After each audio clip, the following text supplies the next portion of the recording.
first part of the program that we are going to have today. Whilst before we start, let me just put down a few ground rules before we really start, because it's always an issue.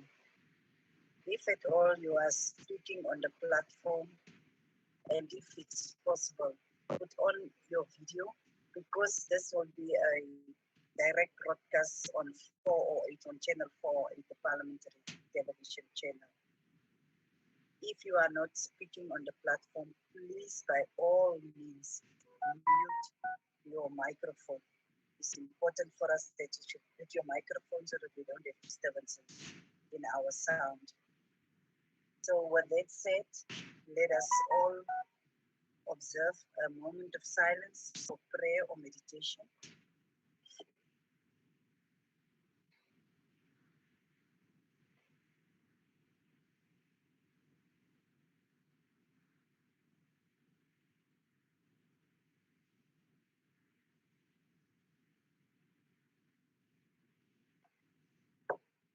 Thank you very much. We will continue, and I will welcome the Eastern Cape Provincial Legislature Speaker, Ms. Helen August. Honorable Speaker, I'm handing over to you to do the welcoming address for us. Please open your video. Thank you so much, Deputy Chairperson. The members of the NCOP, all honourable members of the Eastern Cape Provincial Legislature, the Chairperson of the Provincial Legislature Women's Caucus, members of the Troikas from the respective municipalities invited, as well as the Women's Caucuses, representatives from the women's organizations, distinguished guests invited by the NCOP, all staff that is from the two legislatures, NCOP as well as the provincial government program director. It is with a great sense of pride and gratitude to welcome all the delegates, representatives, and legislatures to the Eastern Cape chapter of reviewing the historic and important Women's Charter, which was adopted at the dawn of our democracy. The adoption of the Women's Charter in 1994 was a realization of a long, protracted struggle for the realization and affirmation of equal rights for women of our country. We are very proud that after 25 years since the adoption of the Charter, the democratic institutions such as National Parliament through the Council of Provinces is taking stock of the 25-year journey traversed, reflecting on achievements and the shortfalls of our Women's Charter. The journey we have taken since then has been full of pitfalls and milestones. Over the years, it has proven to be more difficult and challenging for many women in South Africa, particularly for women living in under-resourced areas such as villages and townships. The continued killing of women and children throughout the country validates the importance of reviewing the current Women's Charter to strengthen laws and rights, which would also address the scourge of violence meted against women in this country. For that matter, Honourable Deputy Chair of the NCOP, we must not forget that we have only 10 years to go before the National Development Plan 2030, which espouses basically that all women living in South Africa should have no fear of crime come 2030. Honourable Deputy Chairperson, the preamble of the Women's Charter for Effective Equality states, and I quote, "We require a society to be reorganized and its institutions to be restructured to take cognizance of all women in particular. Women should have full opportunity and access to leadership positions and decision-making at all levels and in all sectors of society," close quote. Therefore, as we review laws currently in place, in order to identify gaps in existing legislation, it is important to note that the Municipal Structures Act implores that every party must seek to ensure that 50% of the candidates on the party list are women, and that women and men candidates are evenly distributed throughout the list, close quote. Yet, this day, majority of political parties still have a very poor representation of women. Maybe because the clause says that they should seek rather than that they should. Honourable Deputy Chairperson, it is a struggle that we are continuing to wage for some time and are going to. And as we undertake the review of our systemic weaknesses in the national gender machinery, it is imperative to stress the importance of unity of all women and the significance of strong women organizations in the struggle for equality. The strengthened demands of the Women's Charter should tremble the conscience of the ignorant and the woke subjugator of women alike to give meaning to the call by liberation struggle stalwart Comrade Dora Tamana when she said, and I quote, "You who have no work, speak. You who have no schools, speak. You who have to run like chickens from the vultures, speak. We must free ourselves. Men and women must share housework. Men and women must work together in the home and in the world. I open the door for you. You must go forward." Close quote. It is noteworthy that the Women's Charter has recorded commendable successes since its adoption in 1994. Private and public institutions have made immense strides to ensure that now we have uh, women that have been equality and the appointment of women into leadership positions, a practice rarely used before the adoption of the Charter. I can brag a little bit here, Deputy Chair of the NCOP, that in the provincial legislature, we have recently appointed the first female to the position of secretary to the legislature since 1994.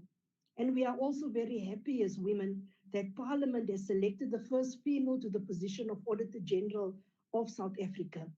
This implies to us that women are now recognized on the meritorious contribution and are no longer easily overlooked based on their gender. The recognition of the Customary Marriages Amendment Bill passed by Parliament in June this year is another progressive step of addressing unjust practices, laws infringing on women's rights, and put an end to years of unfair discrimination against women who entered into polygamous marriages prior to the enactment of the 1998 Recognition of Customary Marriages Act. We owe these triumphs to our heroines on whose shoulders we stand today. As we begin the review process in the Eastern Cape, we should not forget the aim of the Women's Charter, which was to unite all women in a common action for the removal of all political, legal, economic, and social disabilities. As the Eastern Cape Legislature, we welcome and support the Women's Charter review process, as we believe that making an assessment and identifying weaknesses in the current Charter will help us to strengthen existing laws, thus empowering and affirming the equal role of women in our beautiful country. As women, we once again call out to all progressive men in the Eastern Cape and the country to join us, as the Women's Charter in 1954 declared and called, "Please join this great and noble endeavor." Namkelikile ipuma ikoloni. Thank you so much, Nkosi. Thank you very much, Nkosi. Halala, halala, halala, speaker, halala. Just let me thank you very much for the warm welcome that you have received. The Eastern Cape is one of the provinces that we love, because we know that the people of Eastern Cape always strive to support and always strive to work hard for better things. And I really want to congratulate you with the appointment of a woman as a secretary. One thing that I have learned from my experience, women always give more in their positions where they are appointed. So let me just contextualize this event of today. Speaker of the Provincial Legislature, members of Parliament, particularly I have observed that Honorable Zukiswa Nita is on the platform, Mr. Neil Rowe and other staff members from States SA,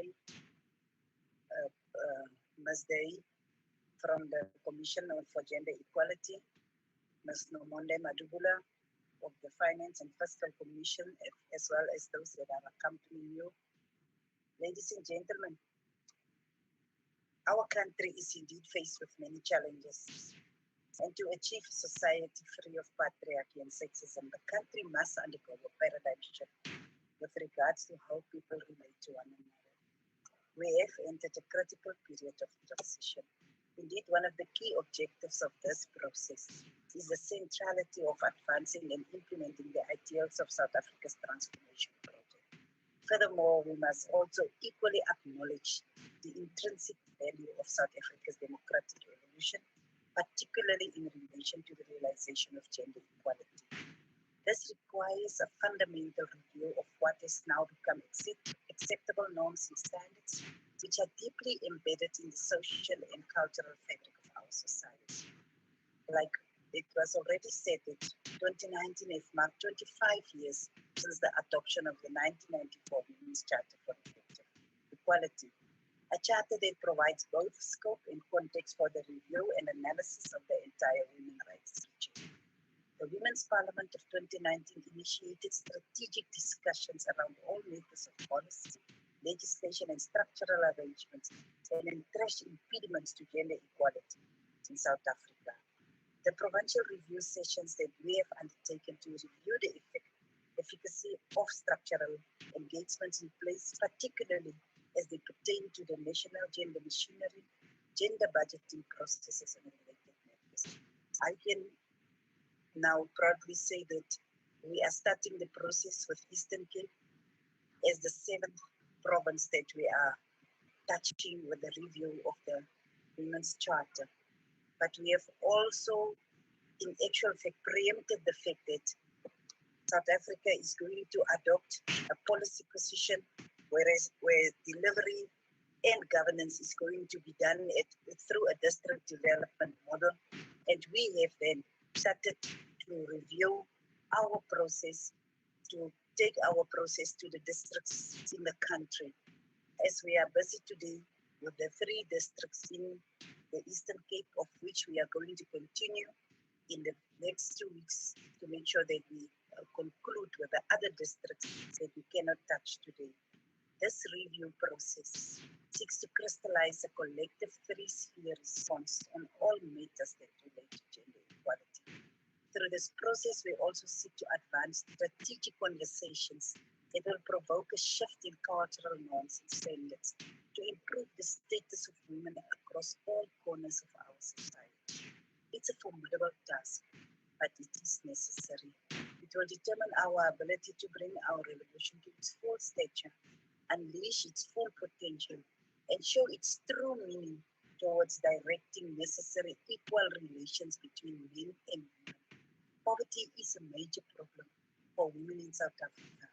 As you will hear from the inputs of States SA, this systematic and socially engineered location of women in rural areas and the underdevelopment of infrastructure in the said areas has been directly responsible for the poor conditions under which the majority of South African rural women particularly live. Honorable delegates, as we will be engaging, we must bear in mind that humankind does not submit passively to the power of nature. It takes control over its power. This process is not an internal or a subjective one. It takes place objectively in practice as we agitate to ensure that women cease to be viewed as mere sexual beings. Once society looks beyond women's biological functions and becomes conscious of their weight as an active social force for the betterment of our society, it is when we will reach our objective. We need the progressive and diverse women who are going to sharpen our understanding and collectively drive all processes to emancipate women from all forms of oppression and discrimination. Women in South Africa have got a history of uniting across racial and party lines to lobby and advocate for the attainment of women's rights. Currently, we have a national gender-based violence strategic plan, a national gender policy framework, which, among other things, aims to promote women's economic inclusion. This means that the oversight role of legislative sector, Honorable August, will have to be strengthened by building strategic partnerships across all lines, party, political, etc. Furthermore, the role of civil society movements will be critical in order to hold all those responsible for the implementation of the NSP accountable. Distinguished guests, legislation is only effective insofar as it is well resourced, fully implemented, and accessible. I therefore want to urge you to attentively listen to the input that will be made by the Finance and Fiscal Commission, to the various district municipalities who will be presenting. We urge you to help facilitate sound economic strategies in order to enable women workers employed in the informal sector to be better protected. Women in this sector are often vulnerable in that they work long hours in difficult working conditions. They make an important contribution to the economy in that they create their own employment opportunities. The experiences of women in this sector needs to be collated, particularly with regards to the challenges that they are facing. Efforts should be made to address these challenges, and more women should be encouraged to become entrepreneurs. I am looking forward to robust and thought-provoking inputs from all of the participants in this specific session that we are rolling out in the Eastern Cape today. With that, I want to thank all of you, and I will immediately request Mr. Neil Rowe of Stats SA to continue with the program. Thank you.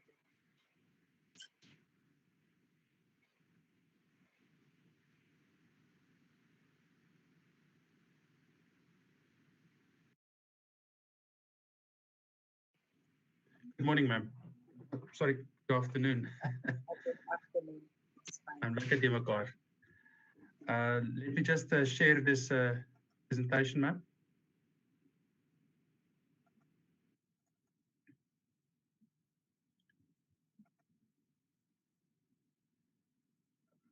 Can everybody see this slide I'm sharing? Yes, we can. Lovely. Thank you very much.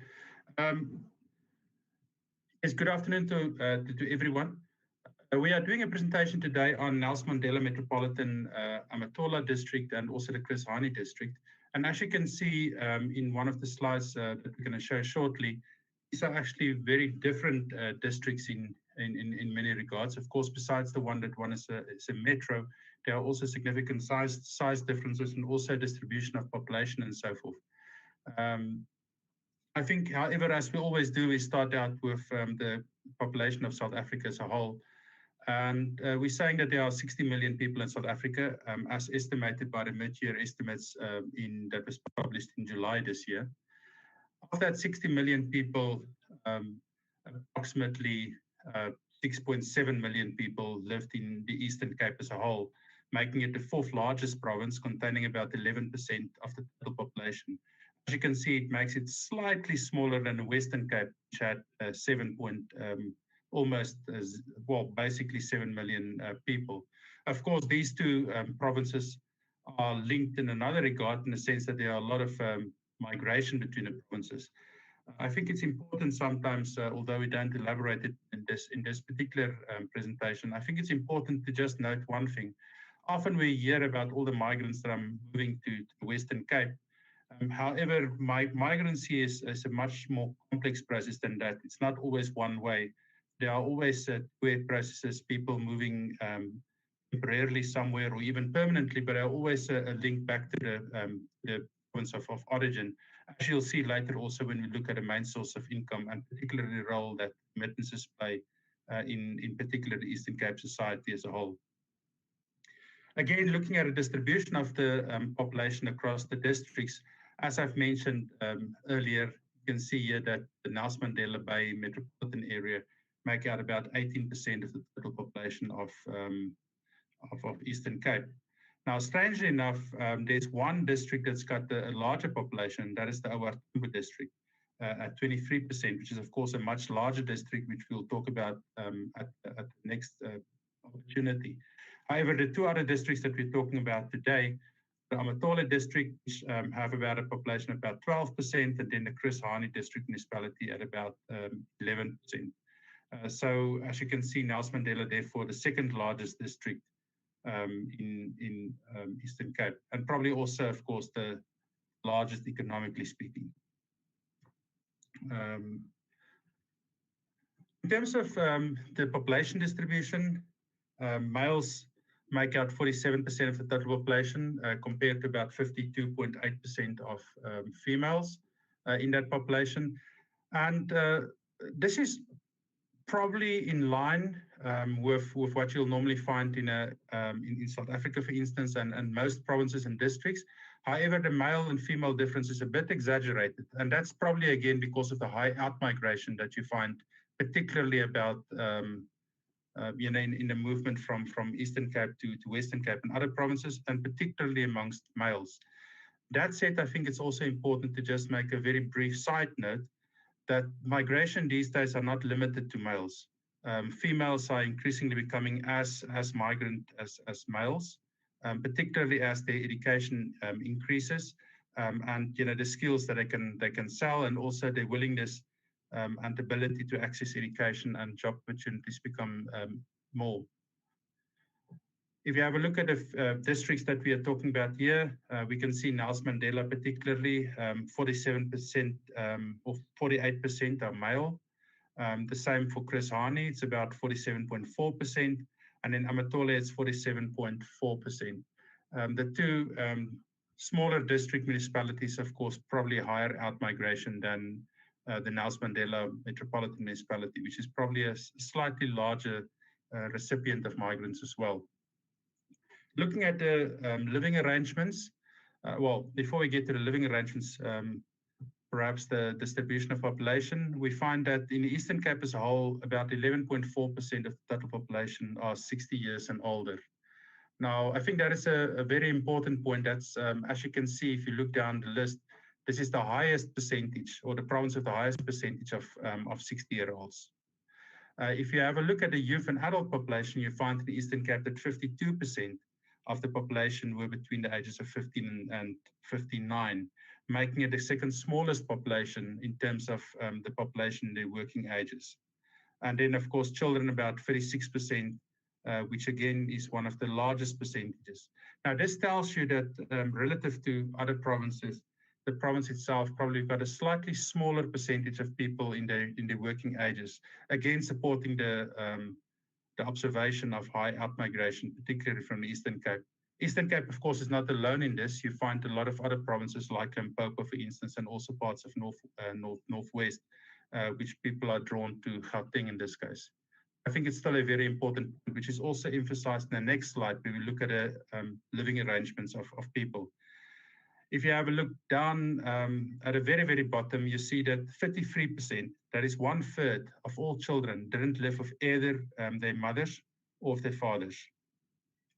Now, this, to a large extent, of course, is due to the sending back of children by parents to live with grandparents and maybe even extended family members, who then look after them using a various set of grants that are available to individuals. Now, of course, these are often poorer households as well. And if you then extend it and you have a look at how many of these individuals live with their mothers only, you find it's about 41.7% lived only with their mothers. And then who lived with both mothers and fathers, only 1/5. Now, again, I think important here to say two things. The first thing is that having a family in which you've got a nuclear family with mother and father is not necessarily, shouldn't be seen as a normative function. In other words, it's not the ideal. But from a child's perspective, of course, all of us will probably agree that it is better for the child to live with both the parents or with some kind of extended family to learn the mores and norms and so forth. And also because of the fact that double families have been shown to have a higher income, which of course would also resonate better for the children's development. So in this case, you can see the matrix are not very good for the Eastern Cape. Now going to female-led households, and this is flowing from the previous point where we've said that the children often live with grandparents alone. In the Eastern Cape, you'll see that almost 50% of all female-led households did not have a single employed household member. And that is compared to about 1/3 of male-headed households in the Eastern Cape. That's the second bar from the top, the one of the yellow bar there. And I think is just after Limpopo province in terms of the percentage of female-led households without a single employed member. Of course, this means that these individuals have to be using some other kind of source of income, which includes, like we'll show later, remittances, social grants very importantly, and maybe even farming activity and various other sources. Now, this is also a bit of a shame. 59% of the Eastern Cape population is considered poor based on the lower bound poverty line, and this is using the monometric poverty line, in other words, the income that individuals have declared. We define this as saying that a household is considered poor when individuals earn per capita, in other words, individuals earn less than 840 rands per person per month in a particular household. Now, this 840 rands is calculated by looking at the amount of money that's required to buy basic amount of food and other necessary items for people to survive. As you can see, there are also two other poverty lines which are sometimes used, although the 840 rands one, I think, is one that we compare quite easily across in all the provinces. This 840 rand, the middle line, the red line, has increased over the years, keeping pace of inflation. Some will say not keeping pace of inflation, from about 370 rands in 2006 to, like we've said, 840 rands in or by 2020. Now, where does this leave the Eastern Cape in terms of the country? As you can see, if you look at a country, that is the top one there. I don't know if you can see my my mouse. 40% of individuals in South Africa are considered poor, looking at the lower bound poverty line in South Africa. So if you compare that to the 59.1% in the Eastern Cape, it's clear that Eastern Cape is a much poorer society than South Africa as a whole. Of course, the South African average is brought down a bit by the two BMOFs in the Western Cape and particularly Gauteng, which are very strong economically. But that doesn't improve the poor situation in the Eastern Cape as a whole. I've mentioned earlier that migration, to a large extent, isn't only male anymore. It's largely male, but it's not male anymore, and that is linked to education. And this is also supported by this graph, which showed that there's an inverse relationship between education and poverty. In other words, people without any kind of schooling were much poorer. In this case, you can see 75% of them, 3/4 of individuals without any schooling, were considered poor, compared to only 7% of those that had higher education, matric and post-matric education. And of course, as you can see, whether you have secondary and primary and some secondary education, your likelihood of being poor also declines as you go through that list. So again, it emphasizes the importance of education in general, but particularly the emphasis should be placed on education for females, as that would be probably one of the most beneficial tools to increase or to decrease poverty. There's still the importance of gender in poverty is also emphasized by this particular point. As you can see, 58% of households where the head of the households were male were poor, compared to 60% where the head of the households were female. I think this is something that we've seen right across South Africa, and to a greater and lesser extent in across various provinces. Now, looking at multidimensional, looking at the poverty, we often only look at what people earn, in other words, the money that they earn. However, it's also important for us to realize that there are many other sources of benefits that people get from the state, that would improve their livelihoods.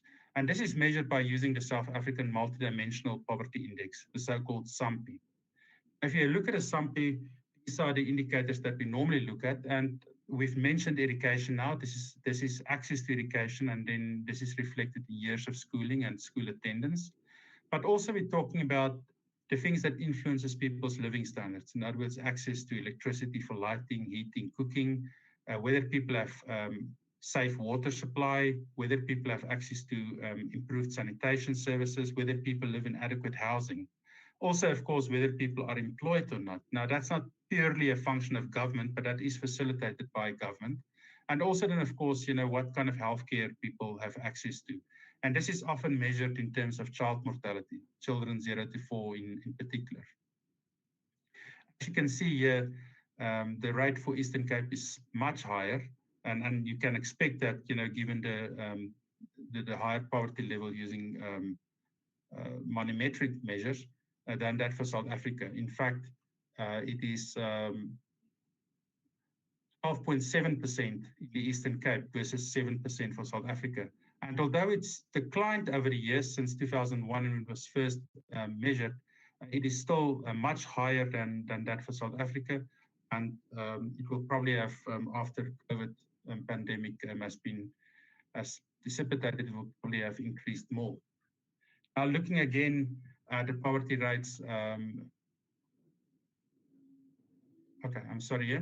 Looking again the poverty rates across the districts, we will find here that Nelson Mandela Bay actually has got the lowest level of poverty. And as I've mentioned, this is probably directly related to the higher economic growth in that area.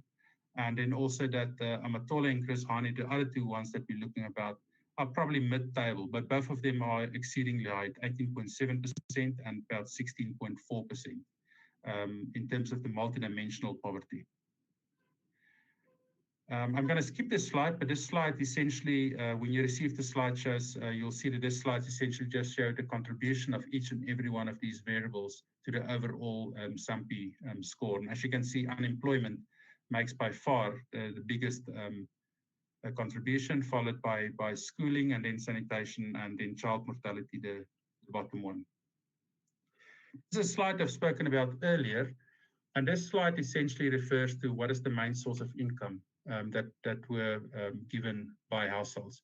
And as you can see in the Eastern Cape, 43% of households said that their main source of income came from salaries.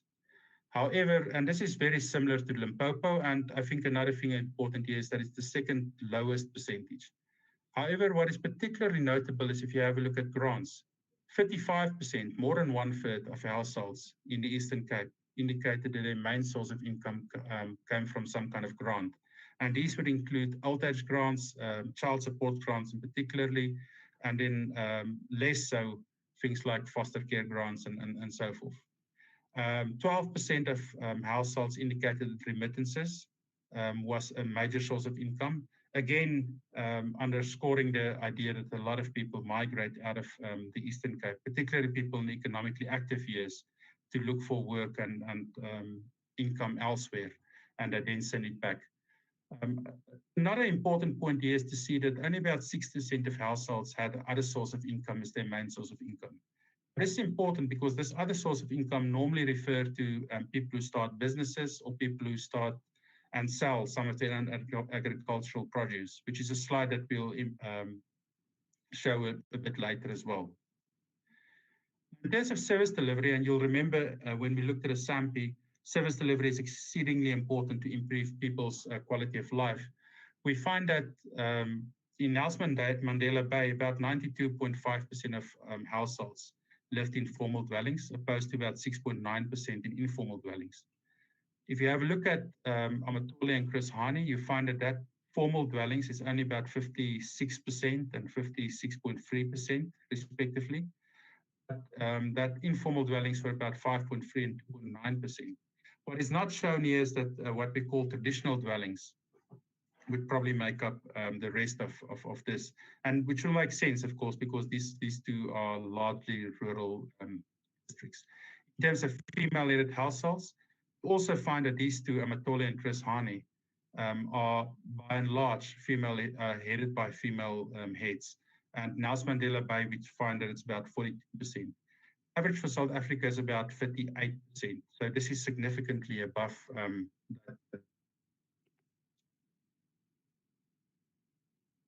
In particular sanitation. We find that Eastern Cape, after it started from a very, very low base in 2002, at about 33.4% of households with access to improved sanitation, have increased significantly over this last 17 years to a rate of about 88% now. Now, this is mostly things like not only flush toilets in informal areas, but it's also toilets and ventilation pipes and various other forms of sanitation that's considered improved. As you can see, since probably 2016, this has actually kept case with South Africa as a whole. So it's grown essentially very, very fast up to probably 2015, 2016, after which it didn't exactly stagnate, but it didn't grow further. And this is probably because all the what we call the low-hanging fruit has been serviced. In other words, areas that are very easy to provide services to. The areas that are left are probably areas, more deep rural areas, which are much more difficult to provide these services. In terms of access to electricity, a very similar thing has happened.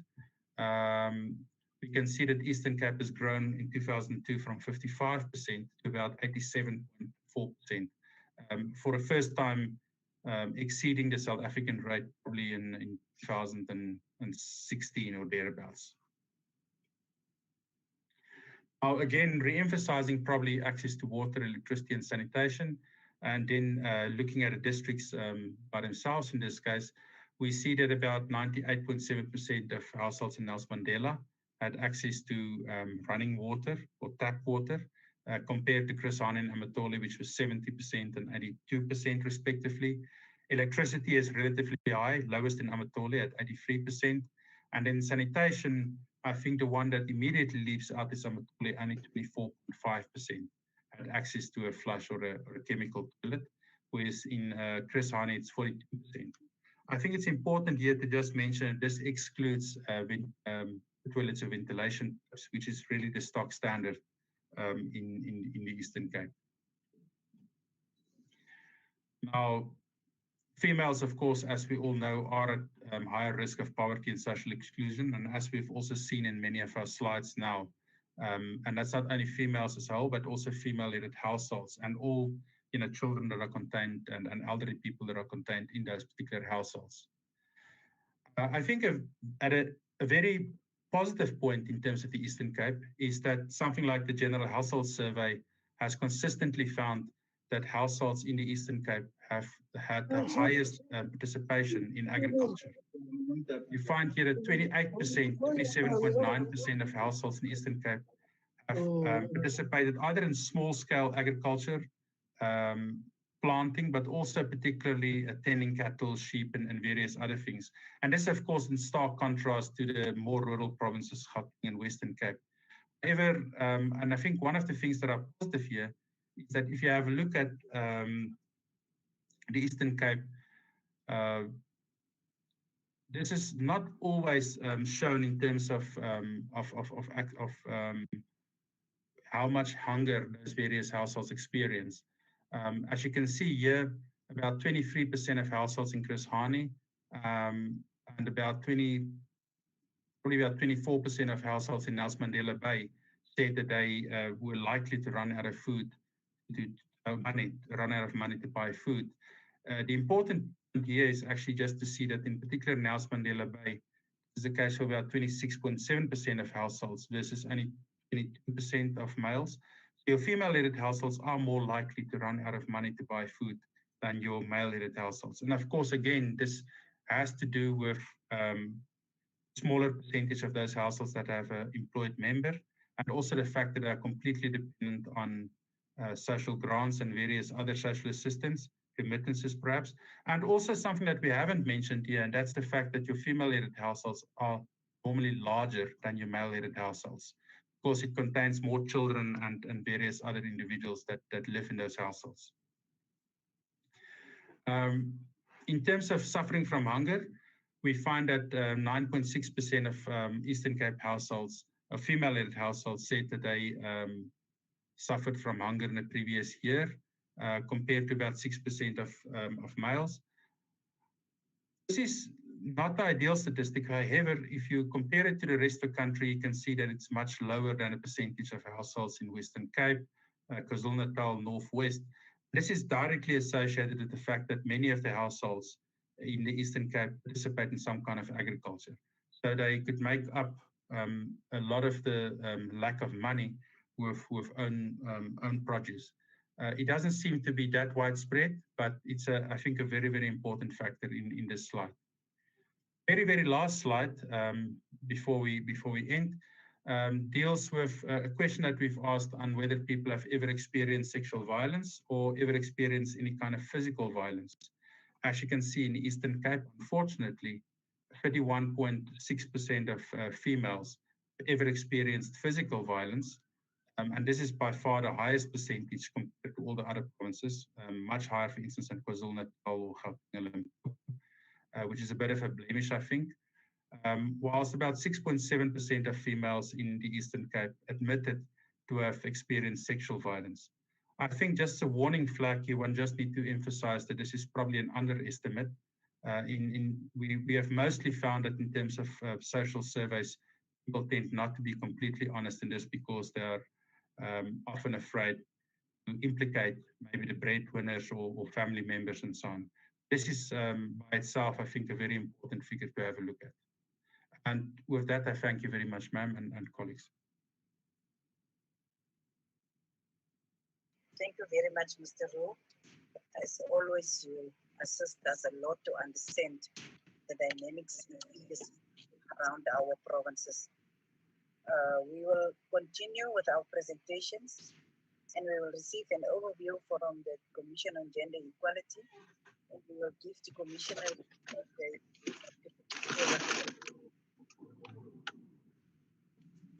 Thank you very much for inviting the CGE to today's dialogue and conversation.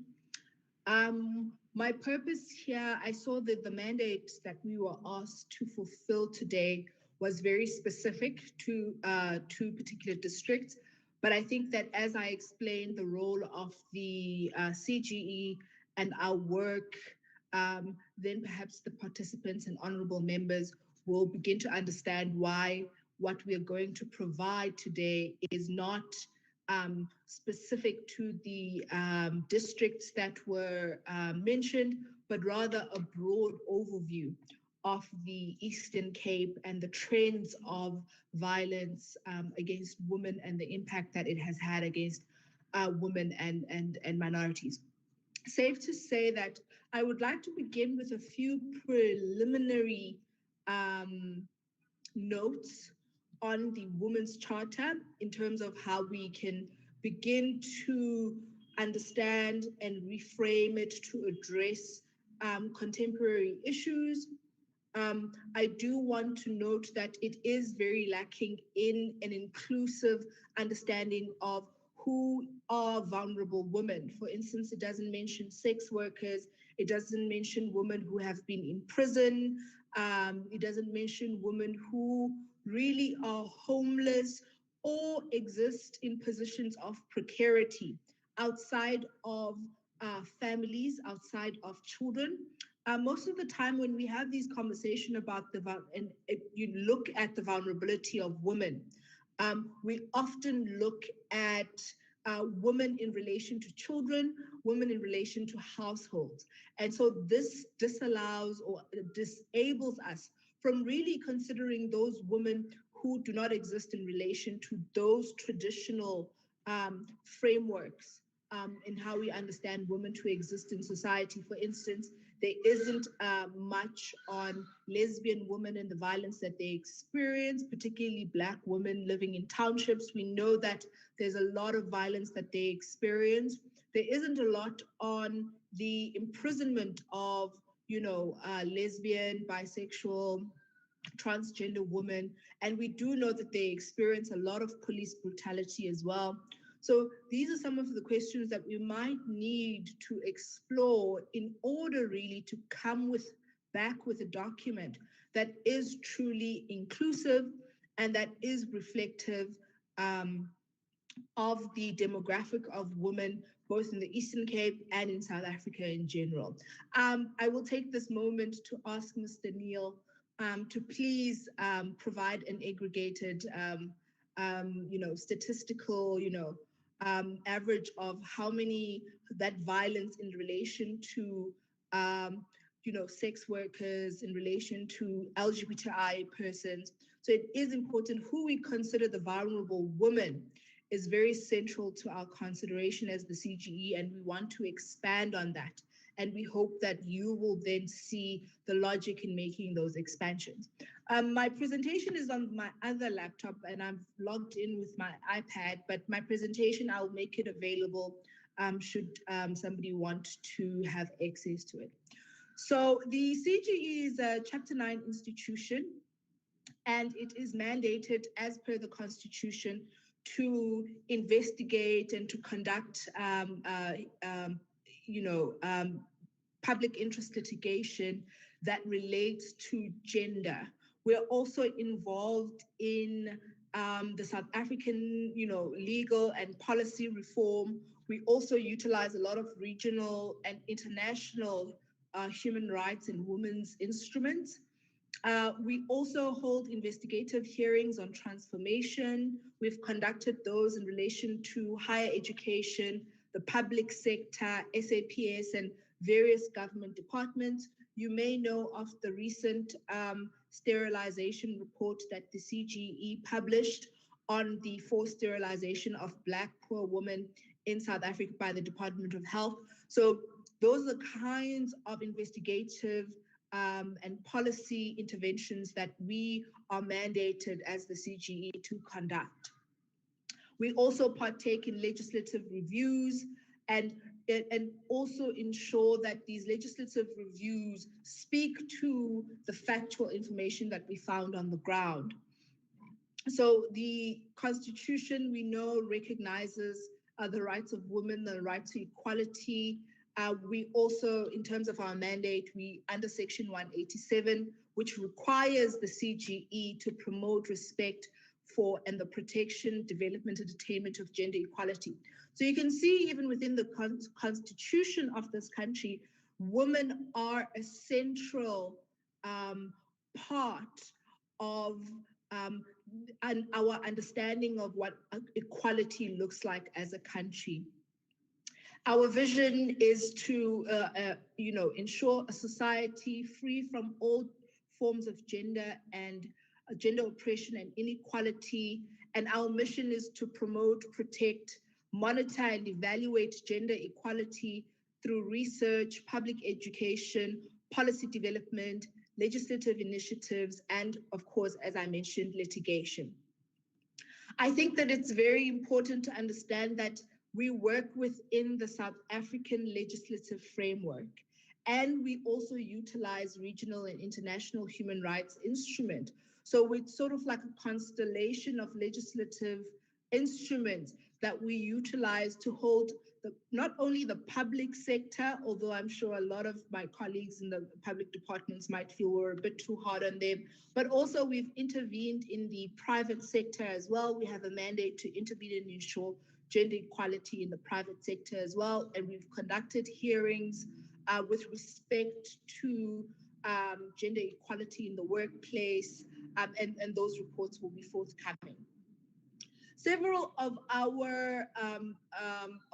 work is to ensure that we assess the ability of women, particularly vulnerable women, to access resources in whatever region. And as I said, as part of our mandate, we conduct public hearings, and we did conduct public hearings with respect to shelters in the Eastern Cape. And our investigation on state of shelters, we sampled 3 shelters in the Eastern Cape, namely KwaNobuhle Outreach Center in Youthnik, which is fully funded by government. We had Khanyisa VEP Center, which is in King Williamstown, which is partially funded by government. Masimanyane Women's Rights International, which is also in East London and is not funded by government.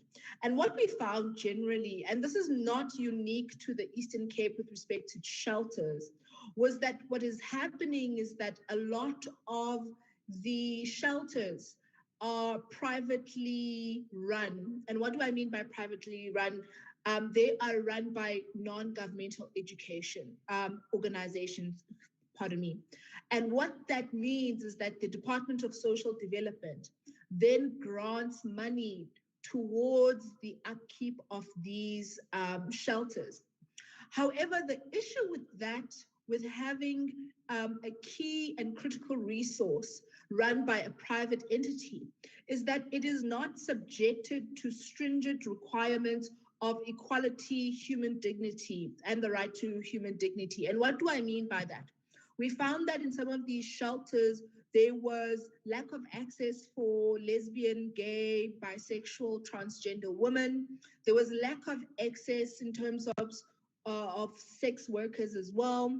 So really, women who are in positions who may need to access these shelters were not able to access that. Additionally, the practices within these shelters, we found that they were very Christian-centered. And as you know, the Constitution is not a Christian document. And the reason why it's not a Christian document is that everyone in South Africa is entitled to claim the rights in the Constitution without discrimination. So we found that the implementation of the right to equality became difficult when it was outside of government control and in the hands of private entities. So that's a very important aspect in terms of how government has structured social development and social security. Additionally, in some shelters, building and facility infrastructure and security were a problem. So you found that in some shelters, there wasn't adequate security to ensure that women are not harassed in the shelter. There wasn't adequate protection or even accommodation for the security of children within the shelters as well.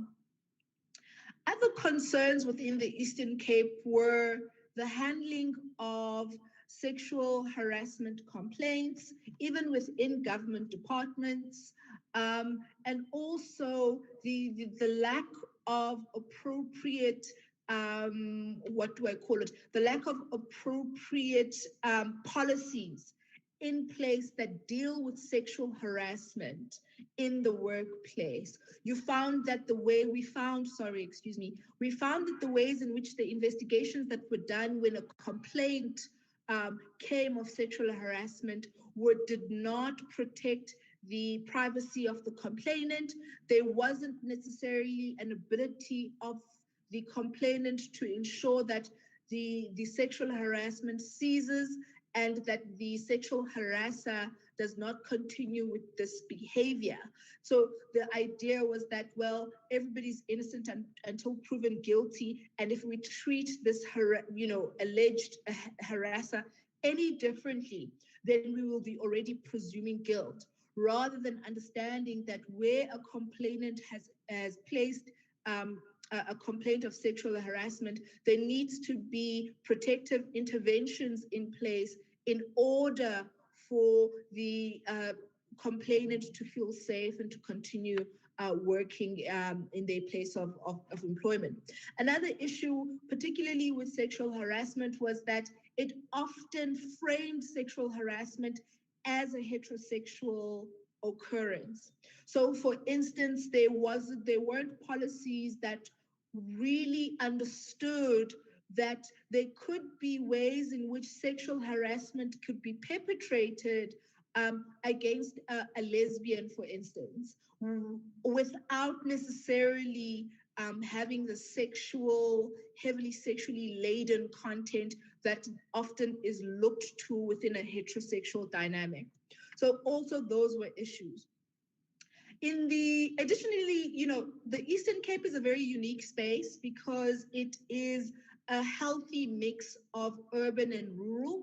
And I think, as Mr. Neil Roo indicated, is that when you have a very urban concentrated area, it's easy to provide services that concentrate on that area because there are established roads, there are established infrastructures and institutions there. So progress might look like it's being made, but it's only because we are not really unpacking the urban dynamic that allows for services to be delivered, quickly, and how urban or rural people in rural areas often struggle with access to services because of the lack of development in the Eastern Cape. We saw that there's a lot of legislation that still is on the Eastern Cape books that still impacts women disproportionately. An example of this is the Witchcraft Suppression Act 3 of 1957. And it's an act, well, the act is very clear. It's about witchcraft and suppressing witchcraft. But what we found is that those people who often get accused of witchcraft are Black elderly women. So there is a gender dynamic, there is an age dynamic, and there's also the rural and access to resources. How does umama omdala ohlala ezilalini being accused of witchcraft access police resources, access social worker resources? So you see within the Eastern Cape, you find that the gender discrimination or the impact of gender violence is often also characterized by issues of age and access to resources as well. We've also made submissions and have been monitoring the recognition of customary marriages bill.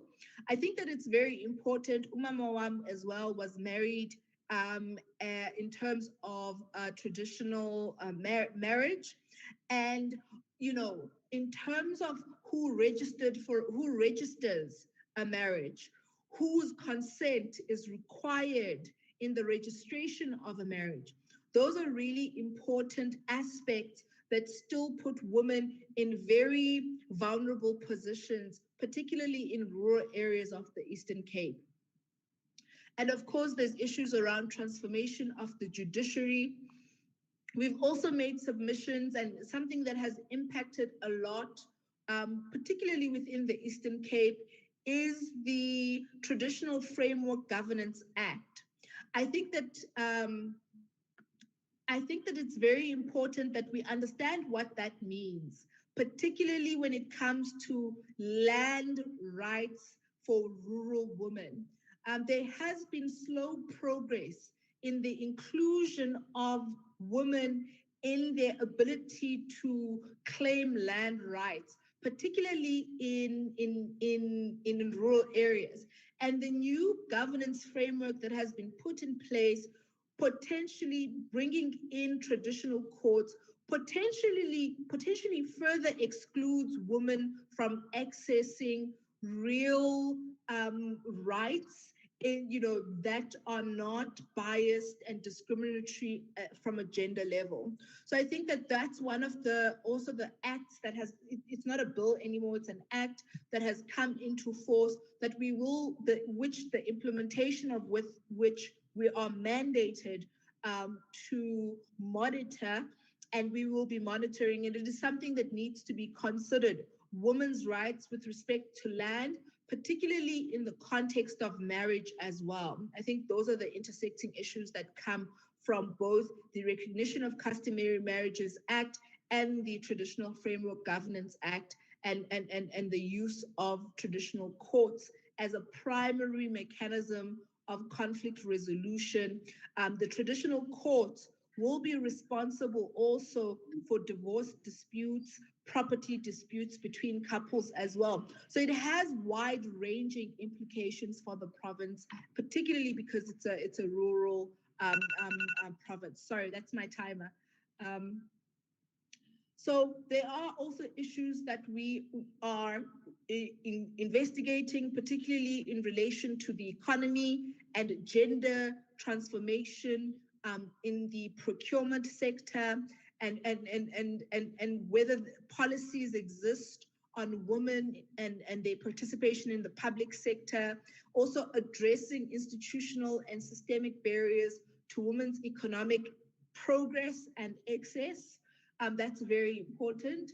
But also raising awareness, particularly at a provincial level, that lacks the understanding of the international commitments South Africa has made, and that then have become the prerogative of the provincial governments and legislatures to then implement. I think there's a disjuncture between the two, that perhaps there needs to be a much more interactive communication on what are the international instruments that SA has signed and ratified that need to be incorporated at a provincial level and municipal level as well.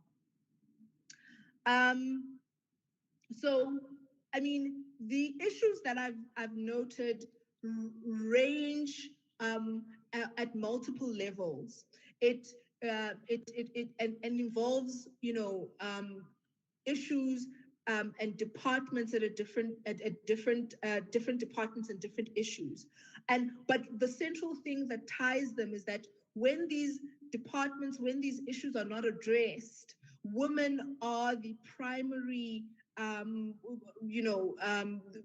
primarily the ones who then are, you know, bear the brunt of a lack of functional structures, particularly within the provincial level. When health departments don't function, women are impacted the most. When rural development and land reform departments do not function, and women are impacted the most. When the Department of Basic Education is not hiring teachers, is not building schools to ensure that children are safe in schools, it is women who are primarily impacted by this lack of service delivery. Even when there isn't a provision of social services and women really cannot seek resources in order to leave situations where they are struggling with domestic violence, women are impacted, and particularly their children as well. So for now, I will stop there. Should there be any more questions with respect to my presentation and perhaps a need to interrogate further some of the departments and issues that I've highlighted, please feel free to ask questions. I will go ahead and mute myself, and then I will send the presentation through. Thank you very much. Thank you very much, Commissioner. We are continuing with our presentations, and we will now request Mr. Monde Madukula to speak about the financial and fiscal arrangements, particularly with regards to issues of gender-responsive planning and budgeting in the 3 municipalities that we are dealing with, or 3 districts that we are dealing with. Honorable, Ms. Monde Madukula of the Finance and Fiscal Commission.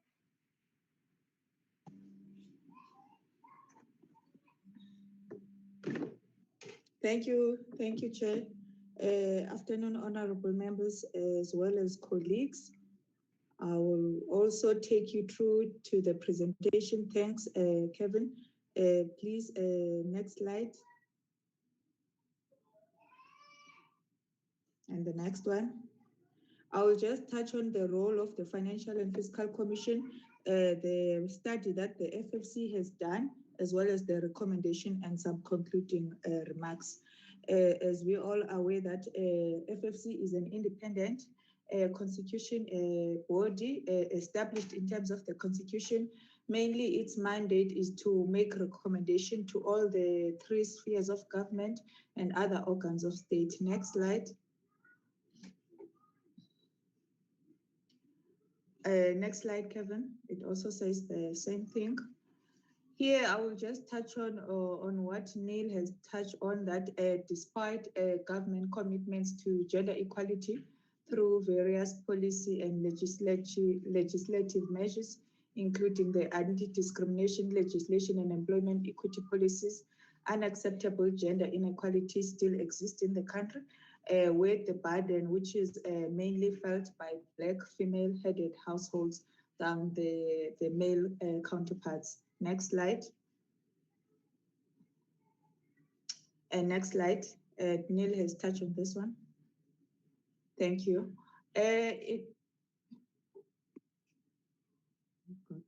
In light of this background, one avenue that FFC is of the view that should receive greater emphasis is the IGFR system. The FFC is of the view that a successful IGFR system needs to be sensitive to the needs of women and contribute to moving women out of poverty. In order for this to happen, the FFC is of the view that innovations in policy design and implementation are required so as to ensure gender-sensitive resource allocation takes place. The FFC in this context conducted a study to assess the gender responsiveness of municipal budgeting processes. What the study did, it followed two approaches where 30 municipalities were selected randomly to check their IDP scans if they do include gender programs and they gender mainstreamed, as well as some case study, which is Gauteng, Western Cape, Eastern Cape, and Free State. I will touch on later because in the Eastern Cape, we look at Amathole as part of the case study, as well as in the randomly selected municipalities, we looked at the Mbashe local municipalities. In the main 4 sectors that were looked at by the FFC was to look at the LED, which is the local economic development, the water and sanitation, the early childhood development, and housing infrastructures. We know that these indicators, they do alleviate the plight on women so that we can be able to achieve gender equity and gender equality. Next slide. The findings of the results, starting from the IDP scans, the findings of the results were that there is lack of gender mainstreaming and women empowerment as an approach in municipalities. There is lack of gender disaggregation by data in terms of males and female. We find that even if municipalities are collecting this data, they just use it for population purposes. It's not used as information that can be used in addressing gender inequality issues. Also, it's more about equity, like how many women are we employing, while we need to also focus on gender equality, which is about equal opportunities for everybody. There is weak translation of gender equality commitments into fiscal commitments. What we mean by this is that the IDPs show little evidence of the manner in which the IDP planning processes and budget offices have budgeted for gender mainstreaming. Next slide. Just to touch on the Amathole district, as I've indicated, it was one of the case study that FFC looked at to look at whether the district is gender it does have gender responsive budget in its municipality. What the FFC found was that although the municipality has a GFP, which is gender focal point, and an SPU, which is special programs unit, the institutional arrangement do not support the mainstreaming approach. The gender focal point has minimal or no influence on gender mainstreaming across all departments within the municipalities. A number of intervention areas potentially support women empowerment. We find out, however, in terms of the LED project, like on construction, the Amathole district is on board. However, the process is done in an ad hoc manner rather than being part of a sustainable mainstreaming strategy for women empowerment and gender equality. Next slide, Kevin.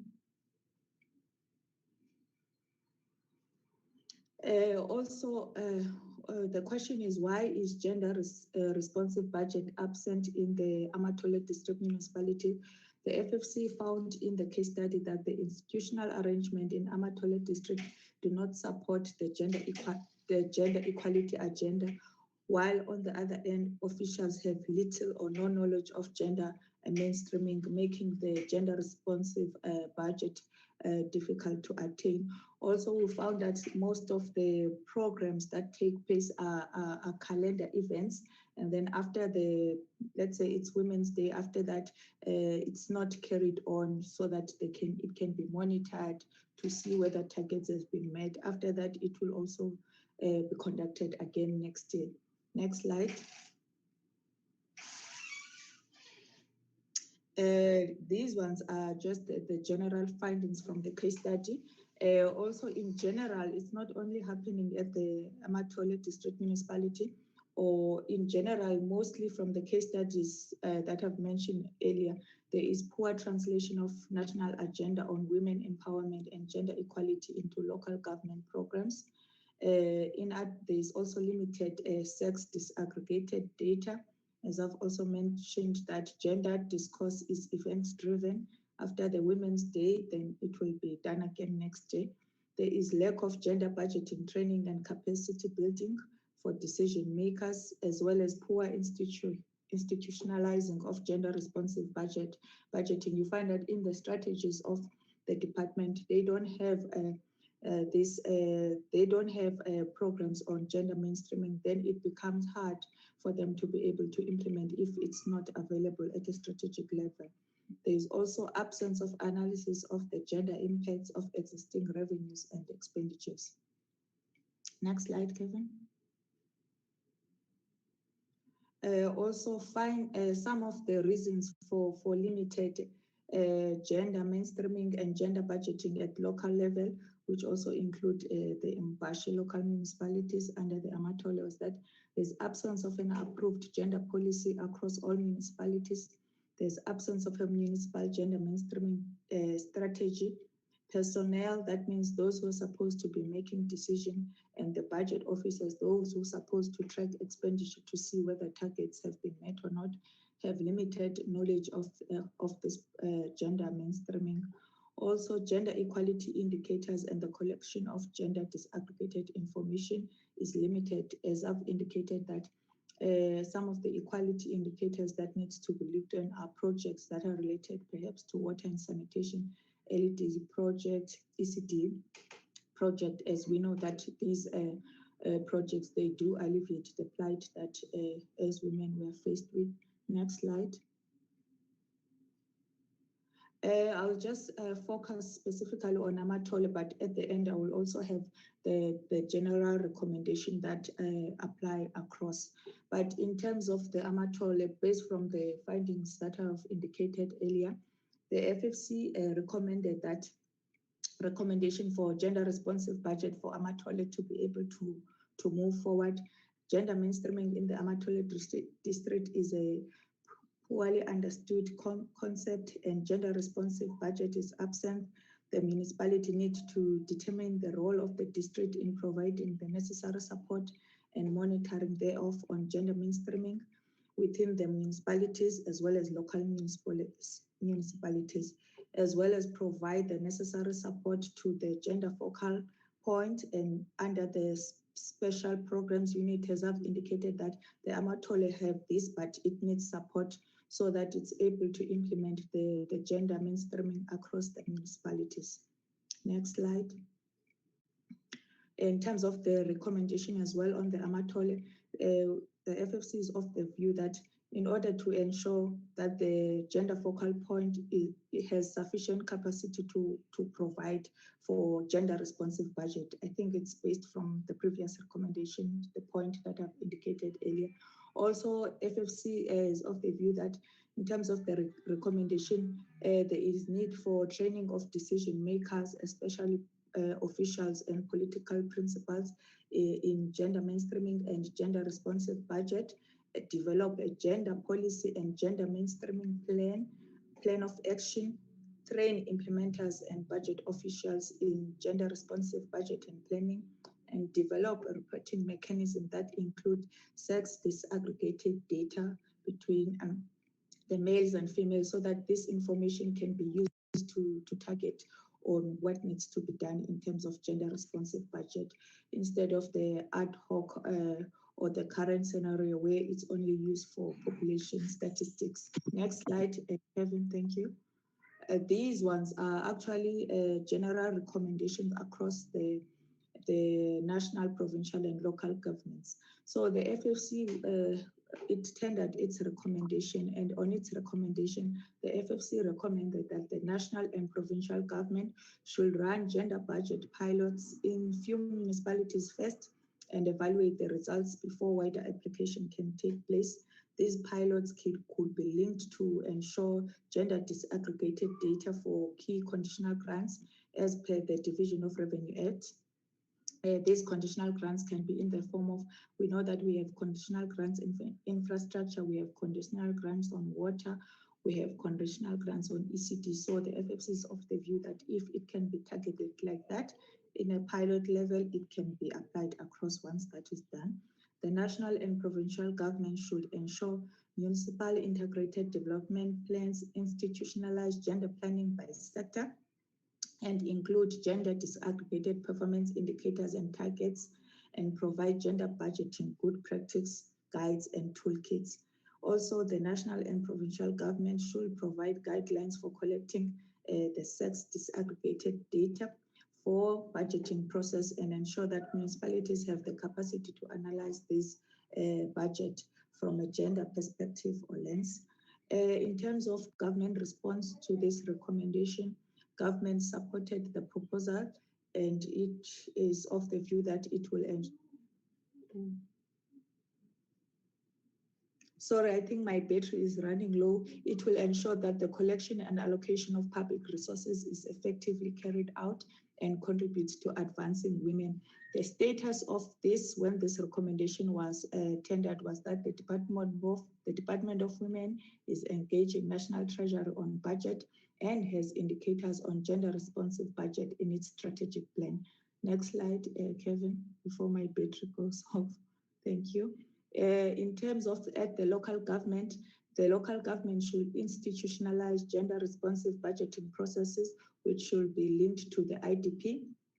As I've indicated also with the recommendation for the Amathole, that needs to build capacity for gender mainstreaming and gender responsive budgeting at local level, ensure gender responsive appropriation and budget allocations, as well as ensure gender sensitive public participation and consultation takes place at local level. In terms of this recommendation, the government responded that gender responsive budget analysis along with legislation and other policy measures can indeed address gender bias and discrimination. It is a step towards increased accountability and public transparency, and it can shift economic policies leading to gains across society for all. However, the proposal implementation may be hindered by capacity constraints in municipalities, as I've highlighted that at most municipalities don't have capacity to do this. And when we tendered this recommendation, there was no record of the status of what happened after that. The next slide. Thank you. As a form of conclusion, FFC is of the view that the Municipal Fiscal Powers and Functions Act of 2007, the next slide, Kevin, I'll summarize both, as well as the Municipal Finance Management Act of 2003 needs to be relooked at carefully so that they have a gender mainstreaming approaches in place so that the implementation can be able to effectively take place. The FFC is of the view that once all this can be done, the light that was first adopted when the first Women's Charter of 1954 took place, it can continue burning if all these issues can be addressed. Just the last point, also this year, FFC is conducting a study because we are of the view that one avenue to address gender inequality across the country is to look at the budgeting. So the FFC is currently looking at this study to see that what happens at the budget processes, in budget processes, starting with National Treasury, when it comes to gender mainstreaming, and then what is currently taking place at the allocation level, as well as the institutional mechanisms currently taking place, as we know that we have institutions that monitor the progress so far. So the FFC will be conducting this study with the hope that next year it will be able to table it to Parliament. Thank you, Chair.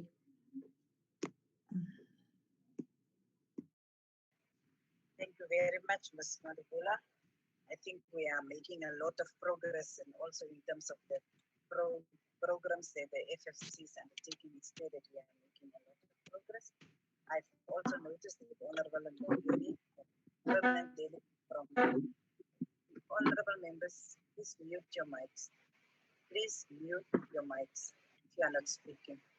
Honorable Mandela, a permanent delegate from the Eastern Cape, have also joined us, but we will now give over to Honorable Zukiswa Ngita. She's a permanent delegate from the Eastern Cape, but she's also the chairperson of the Select Committee on Petitions and Executive Undertakings. Honorable Ngita, you can continue with the program. Thank you very much, Honorable Deputy Chairperson. Let me as well acknowledge the presence of the Honorable Speaker of the Legislature, as well as the Chairperson of the Women's Caucus in Eastern Cape, the leadership at the legislature level, as well as troikas that are invited from municipalities and our presenters who have really opened our eyes.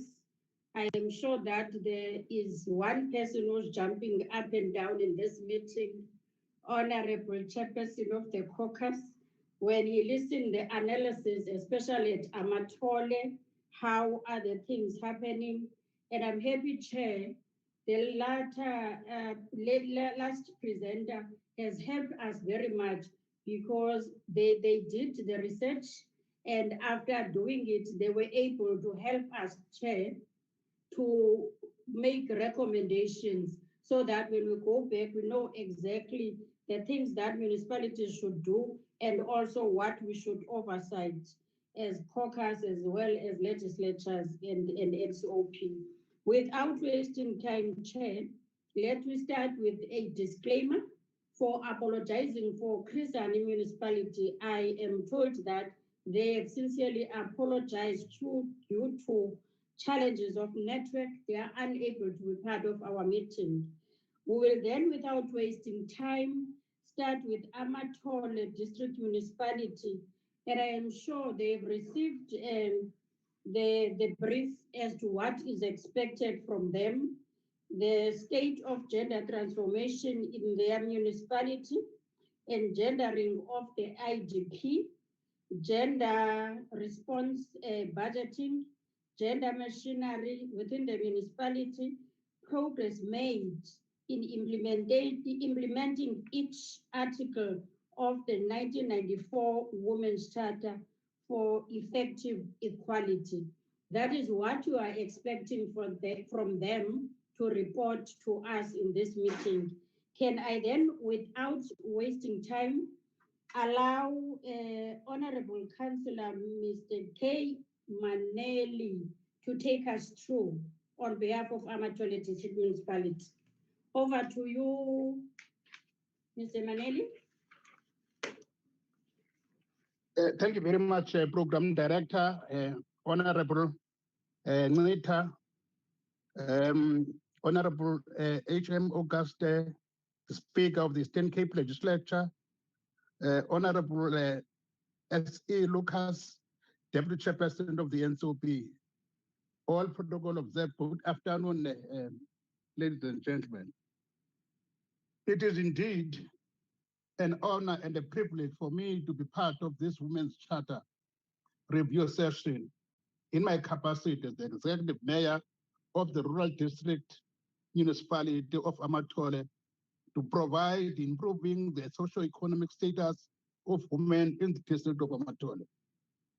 ADM, in partnership with the United Nations, women embarked on an initiative to accelerate procurement spend on women-owned business through reform of policy and spending procedures. This initiative was achieved through encouraging procurement participation of enterprises owned by women and from business committed to promoting women labor participation. This we did being cognizant of the national drive to strengthen the implementation and monitoring of 40% public procurement designated to women in line with the government preferential procurement policy. We further embarked on a drive to respond and address the socio-economic challenges of emancipation of enterprises owned by women. The outcomes of these initiatives gave rise to the gender-responsive preferential procurement aimed at directing policy and amending reforms of procurement to be gender-specific by reviewing ADM supply chain management policies and practices to ensure sustainable and inclusive procurement. It is also our ambition to reduce barriers that currently exist in restricting women participation in the mainstream economy by creating supporting mechanisms in creating an enabling environment in which business owned by women can flourish. Child support mechanisms include training, education, conferences, workshops, networking opportunities, and monitoring. The process flow in us implementation of the gender responsive preferential procurement commenced through empowerment workshops. Amongst many objectives of this workshop, the main objective of the workshop was to identify the gaps and diagnose, to some extent, the needs these women have and identify what the training workshop should mainly focus on. Guidance and support for women-owned enterprises was given on their readiness to access ADM procurement. At the end of 2018-2019 financial year, only 4% ADM project was awarded to women-owned businesses. Taking into consideration that gender is an important element in public procurement policy and can contribute positively in ensuring equitable access and provision of benefits by diversifying supply chain. In this regard, ADM recognized the need to enhance gender responsive procurement and entered into a partnership with GIZ and UN Women, wherein a workshop was planned, attended by all local municipalities within the district, as well as women business owners, to share on our gender initiative and how women could participate. This process included deliberations on the adjustment of our energy strategy to accommodate gender-specific programs focusing on women. Consultations were done with local municipalities within the district to ensure that they support our initiative in awarding tenders to women who are AGM locally based. During the 2019-2020 policy review process, AGM adopted amendments to the municipalities' supply chain policy to ensure that the multiplicity endeavors to allocate projects to designated groups, in particular women and youth-owned businesses, ensuring alignment with the Preferential Procurement Regulations 2017. To this end, when inviting tenders, we include the requirement for gender preferencing in our bid documents and bid notices when procuring goods and services. ADM held a gender responsive procurement conference wherein we invited all local municipalities within the district with the assistance of different media platforms to all interested service providers with a 51% or more women. The conference sought to develop a women-owned enterprise in areas other than supply and delivery of goods. Areas such as agriculture, professional consultants, infrastructure, ICT, etc. were the main agenda focus. Through this platform, challenges experienced by women-owned companies were identified and possible solutions generated to bridge the gap between skills acquired and the skills required for a procurement award. A questionnaire was thereafter developed and circulated at the Women's Conference to obtain information relating to women-owned entrepreneurs within ADM jurisdiction. Some of the achievements that can be noted is that ADM for the 2020-2019 financial year amounts to 30% of projects that was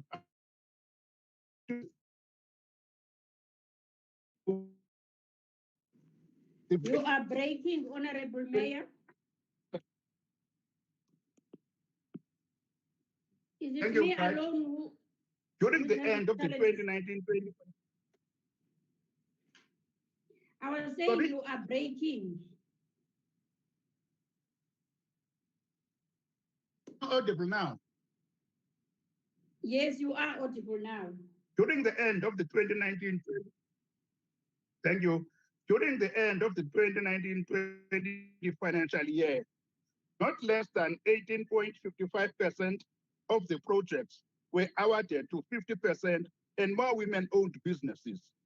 For the 2019-2020, ADM is proud to have achieved a total expenditure of 35.1 million towards women-owned business, and the number is still growing.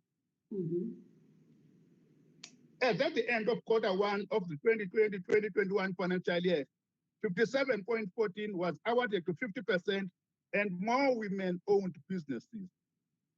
The brand ADM received global recognition.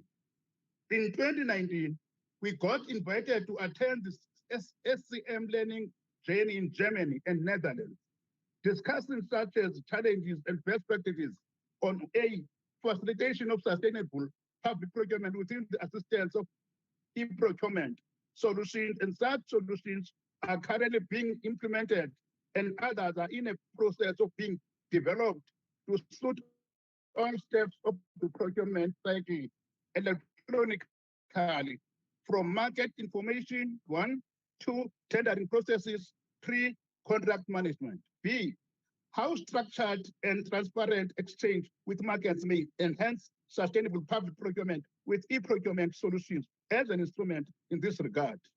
C, discussion around the multi-dimensional of sustainable public procurement, specifically on the following: ecology, social justice, and economy. Discussion will focus on social and societal challenges faced by South Africa, which can be addressed by sustainable public procurement.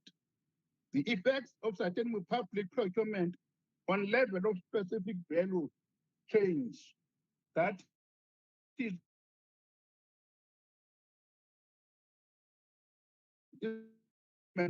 that can be used in the tender process, professionalization and modernization of public procurement to improve sustainable public procurement and service delivery, social return on investment through information sharing with local communities, invite institutions of higher learning on how to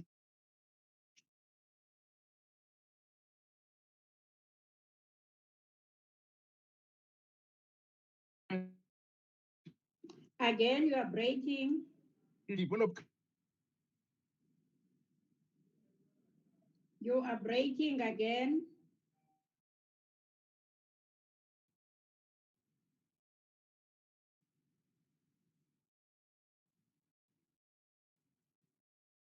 Can technicians help the Honorable Mayor?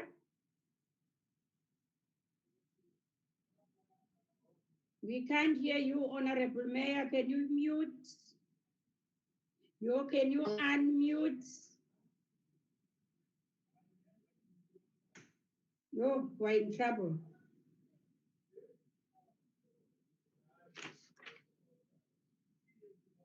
Honorable Mayor, we can't hear you. Honorable Mayor, we can't hear you. Hello? Am I the only one who can't hear the mayor? No, you are not. I'm not. Oh. Oh.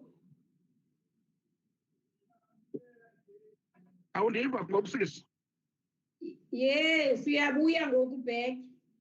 Hello. Yes, we are coming back. Well, you can hear. Yeah, yes. Thank you. Try again. Try again. Yeah, you have a challenge. Go on. Can we then allow the Nelson Mandela to present? We'll go back to the Honorable Mayor of Amathole. Nelson Mandela, are you ready? Nelson Mandela, Metro, are you ready?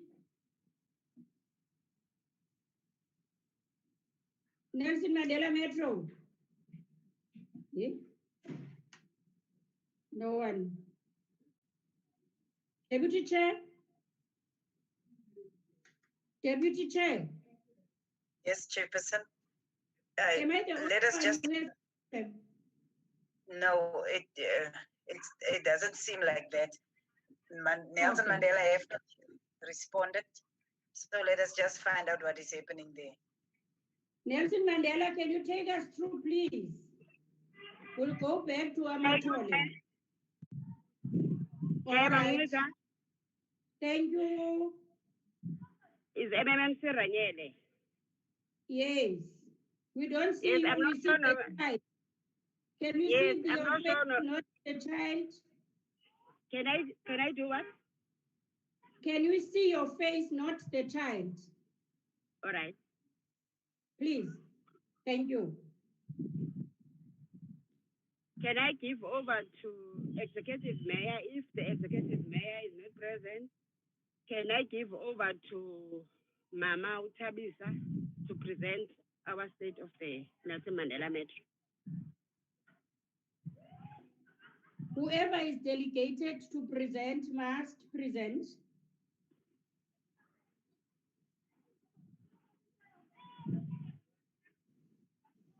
Is the mayor present?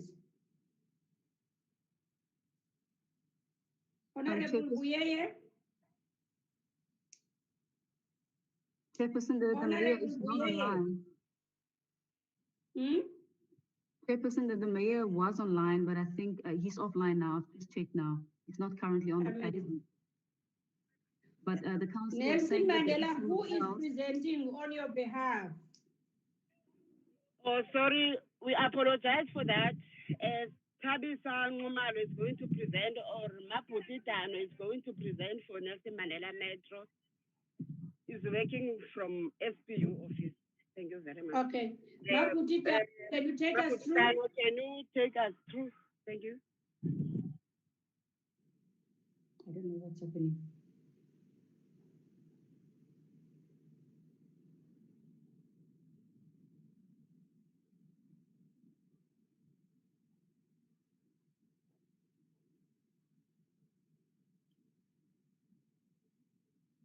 Nelson Mandela, the clock is ticking.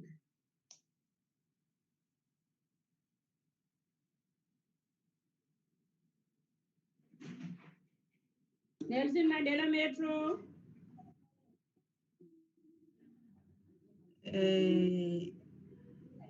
Good afternoon, colleagues. I am not sure why is Mr. Dano not taking the stage, but can I quickly make the presentation from Nelson Mandela? Okay, thank you. I will not be able to flag it, Gemem, because I had not prepared for that. But can I quickly give the report? My name is Tabi Samandla from the Special Programs Unit of the Nelson Mandela Bay Municipality. The Nelson Mandela Bay is an established institution. Can we see your face, please? Can we see your face? My face. Please. Okay.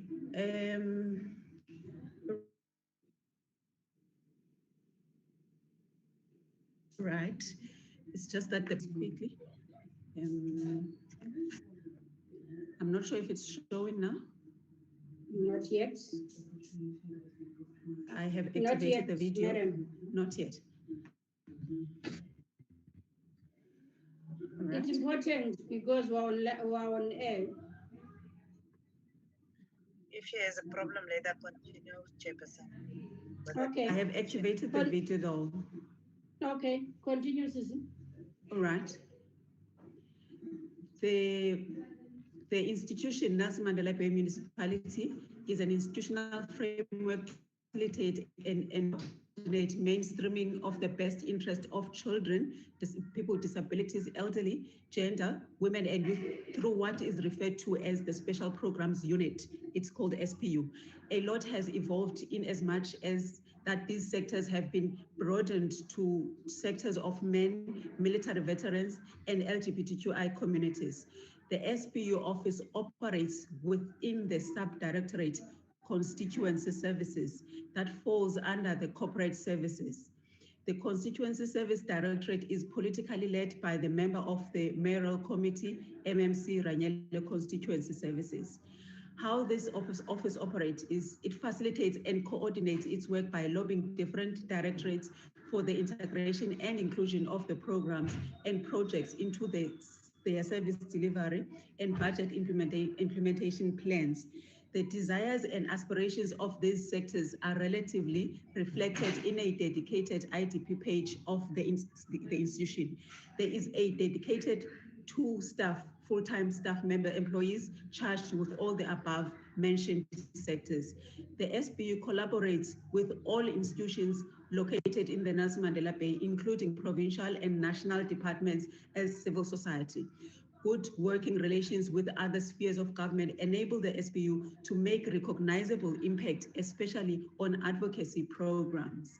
Milestones reached by the institution. There is a gender and women empowerment policy, but that policy is now under review. There also is an adopted sexual harassment policy. We also have appointed a sizable number of females as Section 56 managers, also pioneered an anti-gender-based violence campaigns, managed to spearhead mobilization of stakeholders into United Front for Gender Transformation. The institution has also established fostered relations with spheres of government. We've also continued to collaborate with non-citizens. Considerable work, continuation on the milestones. We have also considerable work on social mobilization of different partners and stakeholders from every interest group located in the city.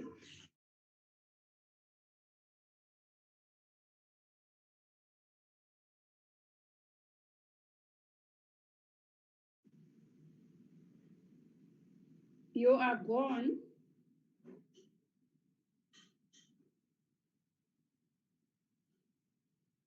Can you reconnect, please? Or unmute?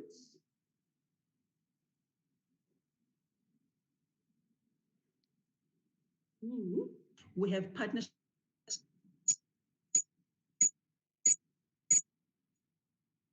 You are breaking.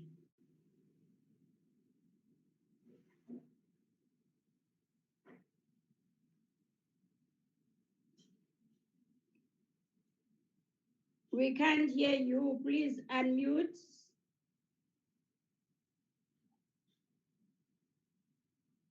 Can you please unmute?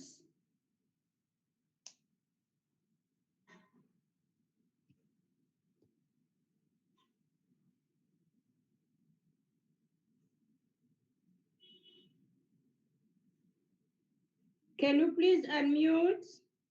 We can't hear anything.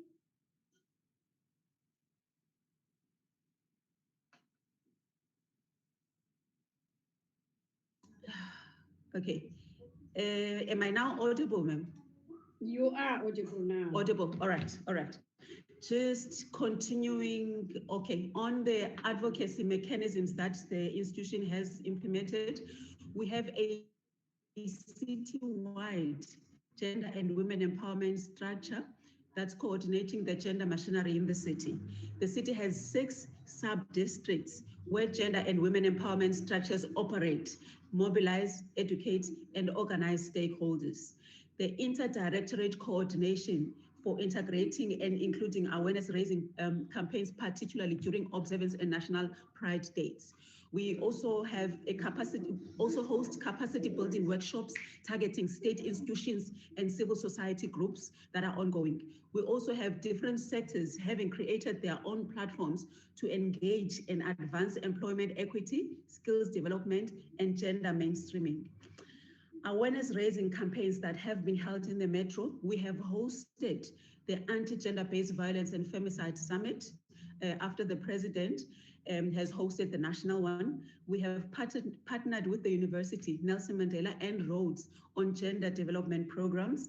We have also collaborated with the Commission for Gender Equality, the Office of the Premier, the Provincial Gender Machinery on many observance and national pride dates. We have also hosted an annual joint programs with Department of Education, in particular the Departments of Sports, Recreation, Arts and Culture. We also have annual calendar of activities with DOCSA, Sangok, Eastern Cape Men's Sector.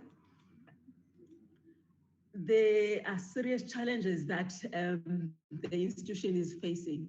At this stage, the SPU office is not aligned to the national mandate in order to be able to enable and tackle the matters related to gender transformation at this stage.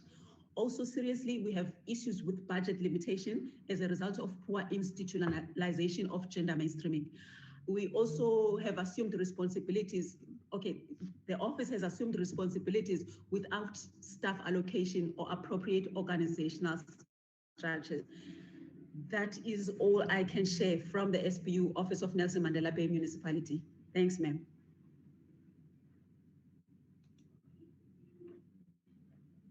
Thank you very much for the presentation. Any additions from the delegation of Nelson Mandela? You are covered. Let's go back then to Amathole. If the mayor is still back, could you ask Amathole to come back?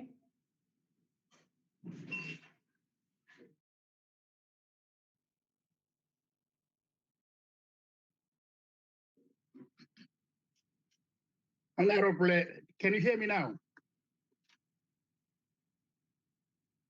Can you hear me now? Mayor, I can hear you. Thank you very much. Yes, Honorable Mayor, I can hear you now.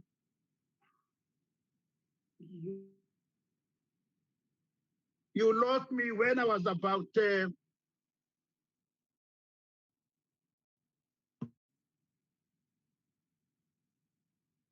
when I was about to talk about Women Economic Global Summit of 2019. The ADM was invited to the annual Women's Economic Global Summit 2019 in Dubai to present a paper on best practices on women best practices in procurement. The local recognitions in terms of the work that we're doing as the ADM was invited and shared best practice on gender procurement at different platforms. The following are just a few: Salga Eastern Cape Provincial Assembly 2019, United City Local Government Congress 2019, and Buffalo City Metro Municipality Strategic Planning Session. The current initiative that we're embarking upon, the ADM is in the process of empowering women by utilizing incubator programs. This by working with a positive and a proactive team to harness the knowledge, passion, experience, and connection of women-owned local businesses to nurture, improve, and achieve sustainability.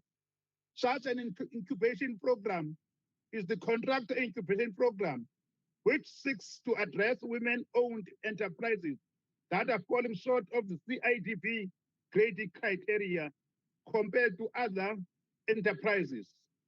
With regard to procurement reforms, it has been established that government processes a powerful level for increasing gender, smart employment, and procurement practices. Thus, within ADM Vision 2058, women-owned companies are encouraged to participate in the ADM catalytic projects and to focus on streams other than supply and delivery of goods.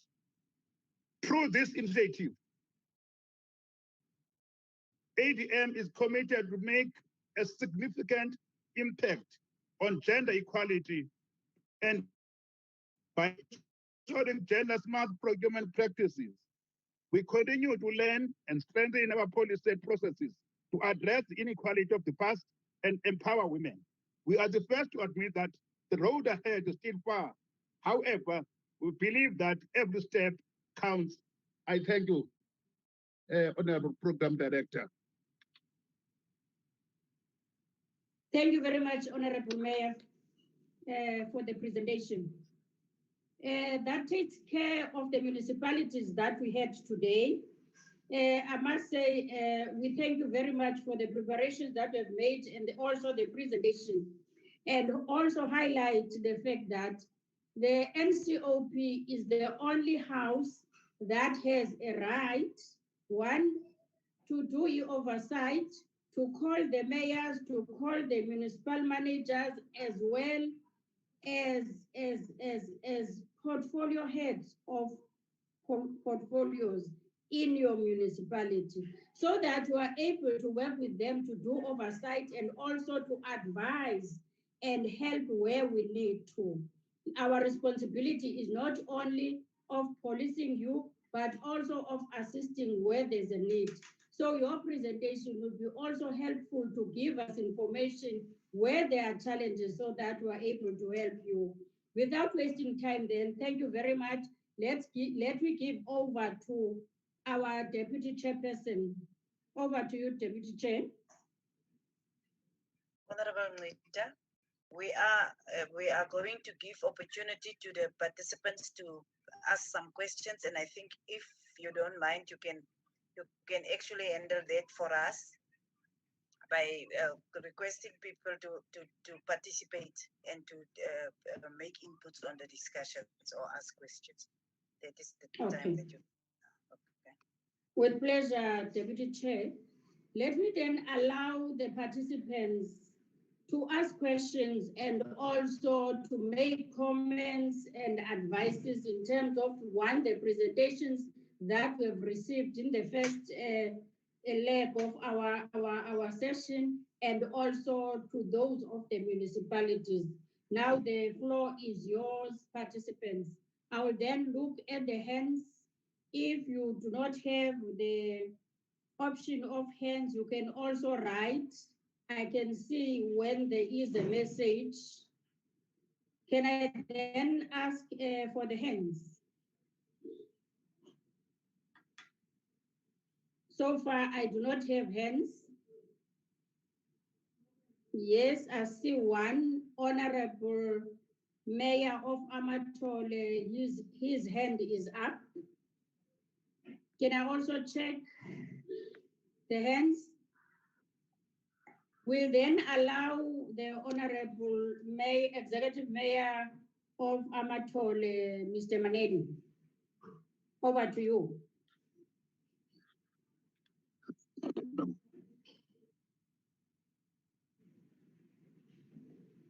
Thank you very much. Thank you very much, Honorable Nita.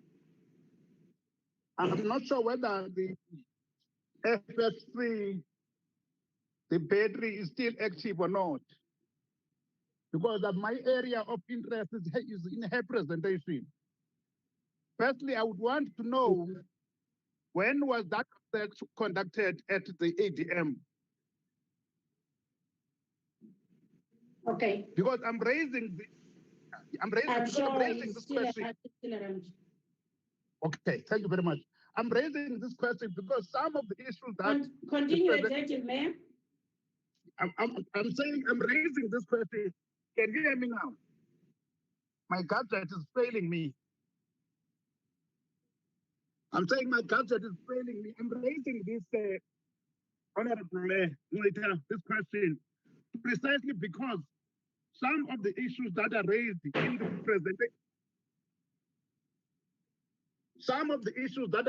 the presentation, we have already dealt with those issues. We've identified the shortcomings and dealt with them. Hence, we are able in this presentation that we're making now to project a different picture than the one that the FCC has just alluded to. So I just wanted to get a clarity on that. Thank you very much, Honorable Minister. Okay, thank you very much. Honorable Chair of the caucus, Muki Wefanda. Thank you. Thank you. Yes, yes. Thank you, honorable member. Thank you, honorable members. I greet you all in the name of Jesus.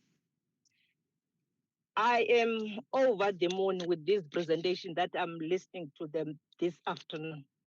I am so excited. And I highly appreciate them because they just gave us clear picture of what is happening in our provinces, in these municipalities that are here today. And I humble request that one of FFC. We really need it because it's very gave us a clear picture that our strategic officials, which is special programs, and women caucus, they are just doing event managers instead of empowering women, gender mainstreaming in their municipalities. And that is a general trend in all our municipalities.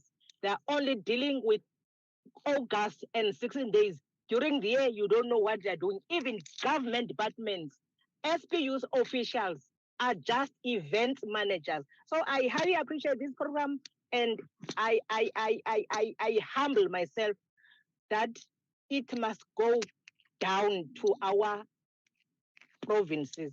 And as Eastern Cape, I want to jump on that work on that.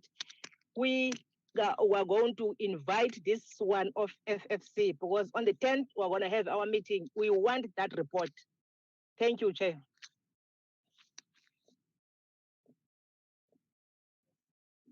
Honorable, it's only two hands that I have, not unless there's someone that I do not see. You can shout if I am missing you. Helen, please, Honorable Nita. Any other hands? Yes, Helen, Honorable Speaker. Yes. Yes. Thank you so much. Thank you so much, Honorable Nita, and thank you to the NCOP for the review sessions. I think also it's important that we acknowledge the presentations that have been made. I am struggling with a little bit of a challenge with the throat. My apologies. But Chair, Chairperson of this session, I think one of the issues that is very important for us, if we do the review, it's always a good picture that if Stats SA comes and presents to us, possibly you would want to understand what is the baseline. Are they moving from 1994? Are they moving from the last review of the Women's Charter? So when we do the assessment on to see how has the municipalities meaningfully progressed in terms of those targets that were set there, and in the areas where you would want to see basically the conditions and the livelihoods of our people of the Eastern Cape, and in particular with the review of the Women's Charter, women being improved, what are those targets that have been set, then possibly the general issue of where are we now in terms of this area and this area and this area. I think one would want, not to say you would want the statistics, but it's a good indicator to then make that assessment of where we are and where are the fault lines. I think if we can move when we do the other municipalities, the districts, it would be very important. I just want to throw in, we wrote to the NCOP to acknowledge that there were two of the districts that were not included. We hope in the next round on the 3rd of November, possibly that could be taken into consideration. Then, Chair, I think I also want to just to the Commissioner to just remark on what she has said. Clearly, definitely with all legislatures, there's old order legislation that is on our books. I think she's also reminding us as the role of the legislature to ensure that we remove with speed certain of those old order legislations. And clearly, this is an issue that we are definitely going to look at. I think she has really just articulated those, that it's important for us as legislators, because in terms of the Constitution, that is one of our mandates that we have to deal with. But I just wanted to say that clearly it seems that we are having, and if you listen to the FFC report, we are dealing with a challenge more than just the policies, that we have a serious lack with the capacity within the developmental state. That strategic and technical capacity is not there, because if you had that, you would have had the technocrats dealing with the issues. For instance, if you're looking at the commissioners' issues, the lack of policies and the lack of those policies evolving now. I mean, we are still stuck where we were 25, 20 years back. It has not evolved to include the issues that she has raised we have moved from just a heterosexual perspective on sexual harassment. We are not moving with the times. And the FSC has clearly raised those issues. Yes, she's used Amathole as a benchmark, but I'm quite sure it's also it will be prevalent in most municipalities with respect to the issues, the lack of the technical capacity to support the politicians to make sure it's the correct policy. It is empirical evidence that is there. The data can be used to inform the planning of the municipality. So I think we are raising from this clearly issues. And I think as Honorable Fanta has raised, yes, we have started to observe that we are becoming into the trend of becoming more events, then clearly advocating and lobbying and raising awareness around certain of these issues. Then the issue is clearly we need to come to a point of having obviously the issue of a gender responsive budget. But I was wondering if the FFC have looked at the issues of what we actually need and how do we progressively get there to that point, noting the fiscal constraints wherein government finds itself, not just because of COVID-19. We have been there for the last almost like 2 years and things are not, and we're not getting out of that space. And all indications are that we are not going to get out of that space in the foreseeable future. It is going to take us time to get there. So how do we then progressively start looking at those issues and start biting smaller, chipping away at this block that we actually want, then wanting to make the big leap out there? And then my last point before I conclude, Chair, is that I think that we really need to come to a point that when we discuss any of the review of whether it is the charter, whether it is the budget framework, whether it is whatever we are the policy, we need to reflect that and juxtapose that with where are we in terms of our blueprint for development, the National Development Plan, because that surely should underscore everything that we are doing in the country. Because we don't wake up come 2030 and to find out that we've not even achieved a quarter of the outlook and the objectives that we have put in there for ourselves, that aspiration that we wanted to see carry through in developing this new South Africa. Those are just my comments. Thank you so much for the opportunity.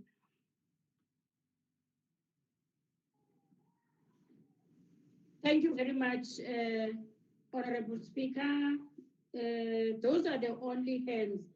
Can I then allow the presenters?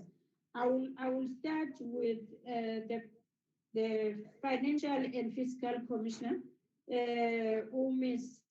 Madubula, to please be first to comment, first to Amathole about the period in which they did their research, just for them to be able to analyze how far are they in terms of those things that we have raised.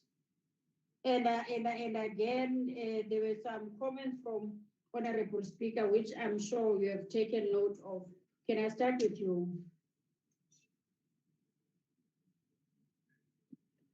Is she still around? Yes, ma'am. Yes. Thank you very much. Thank you, ma'am. Over to you, madam. Oh, thank you, ma'am. Thank you, honorable members. The study was done in the financial year of 2013/14. That's when the study was done. In terms of the last speaker who asked questions, it's actually indeed how do we go forward? The FFC is of the view that if at the top, that's why I said at my last conclusion that the FFC is conducting a study where FFC is of the view that one avenue that can be used to address these gender inequalities in the country is through budget. So the FFC is of the view that if this budgeting can be looked at the top, like from the budget process when National Treasury is asking departments to submit their budget. So we are of the view that if a treasury is involved in that process, that this is your budget, what have you done with gender mainstreaming? Is it part of this plan? If it's not, can you include it? So if we are of the view that if National Treasury is also playing a more effective role in terms of looking at the budget processes of the departments before they are approved, that they do include gender mainstreaming approach, we can go far.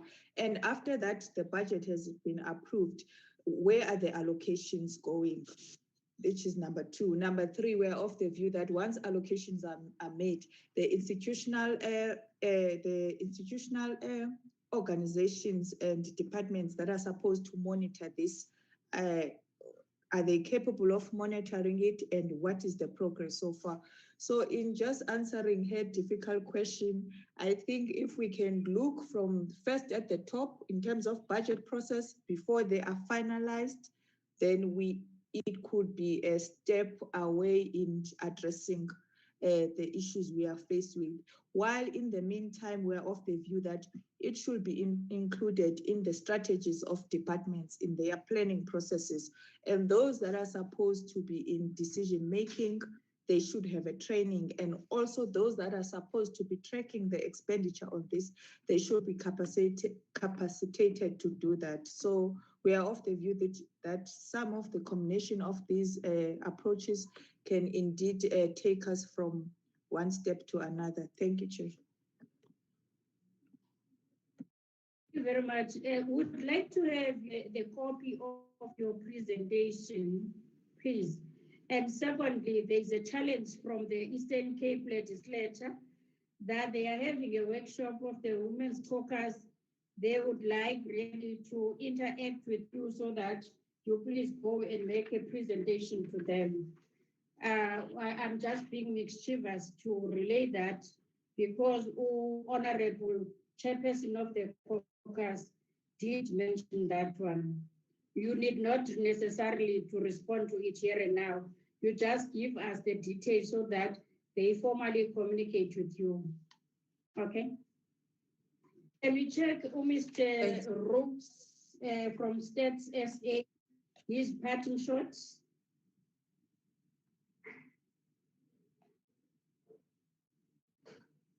Is he still around?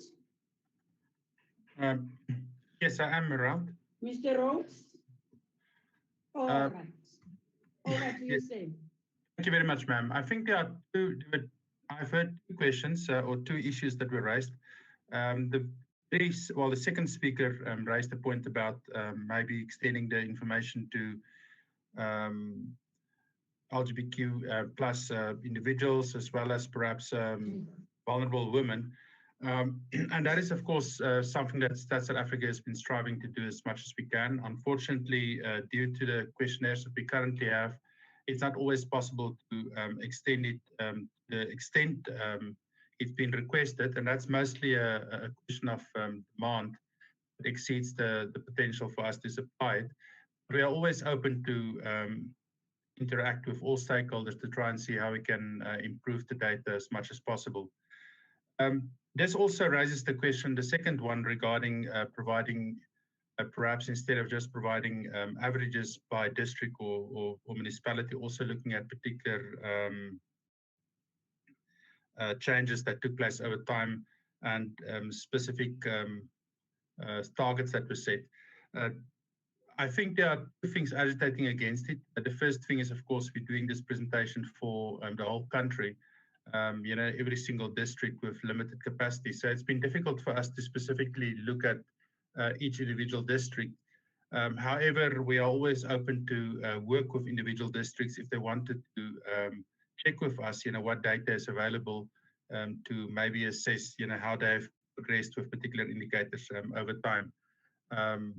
Unfortunately, against South Africa, although we have a lot of data available, we also have a lot of limitations in terms of what data is available per district. And most of the data that we actually provide in are actually from things like the census, the community survey, and the non-financial census and various, or survey and various other sources. But again, we are completely open, and I would really encourage individuals to contact us. My email should probably also be here, or maybe they can share my email now with everybody. And people are welcome to email me if they want any kind of information, and perhaps check in how we can assist them with getting more information for their particular districts. Thank you, ma'am.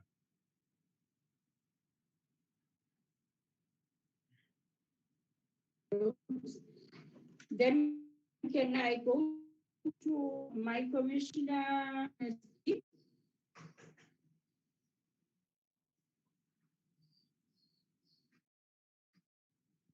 Commissioner on Gender Equality.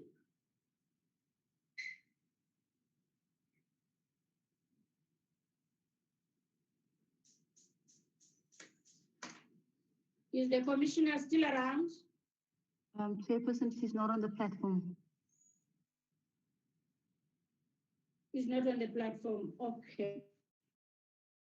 Thank you very much for the questions and as well for the responses. Sorry, Chair. Note of the. Sorry, Chair. With your respect, Chair. You want to come back? Yes, Yes, Honorable Mayor. I just want to express my disappointment, Chair, that you come in this platform and we in a platform that begins to review the Women's Charter in 2020 financial year. You come and present a study conducted in 2013-2014 financial year. That study is very old, Chair. That was not supposed to be presented in this platform because it does not have a bearing on what we want to achieve in this platform. That's why I'm saying I'm disappointed. I suspected that that study was very old. 2013-20 financial year study. Now it's 2020. Many things have changed in our institutions. You come in a public platform, you paint a very gloomy picture about the institution. I'm so disappointed. I want to register that. Thank you very much. You have made your point, Honorable Mayor. Thank you. You have made your point. At least he has told us, she has told us that it's 2013, 2014. It's information that they have in their disposal to present to us. It's for us to update that information and give us the latest information. Let us not make it an issue. I know that you are not happy about it because it's a stale information, but it's the information that they had, which they could make it as a benchmark in terms of the work that we are doing. I understand why 2020 now, it will be quite stale, but let's not make it an issue. But let's do more in terms of those things that they have identified. I just want to remind again, Ms. Madubula, that there was a request from the office, from the Honorable Speaker, that when they make the presentation to the municipalities that are still to have this kind of a workshop, at least they must touch on the NDP. How far are we in terms of the IDP in implementing gender equality and transformation at large? So I think you should take note of that when you make presentation of to us. Also, States SA must also talk to that. Can I therefore, Honorable Deputy Chairperson, give over to you? Thank you very much, Honorable Nita, and thank you very much to everyone that participated in the discussion, as well as the municipalities for their presentations. First of all, I want to really express my appreciation to everyone that really take the trouble to come here. The next step will be, we will be having the other remaining districts of the Eastern Cape, and we will be meeting with them in the first week of November because of our program in the NCOP that we are having provincial week next week. So all MPs will be going to the provinces to deal with issues of provincial interest.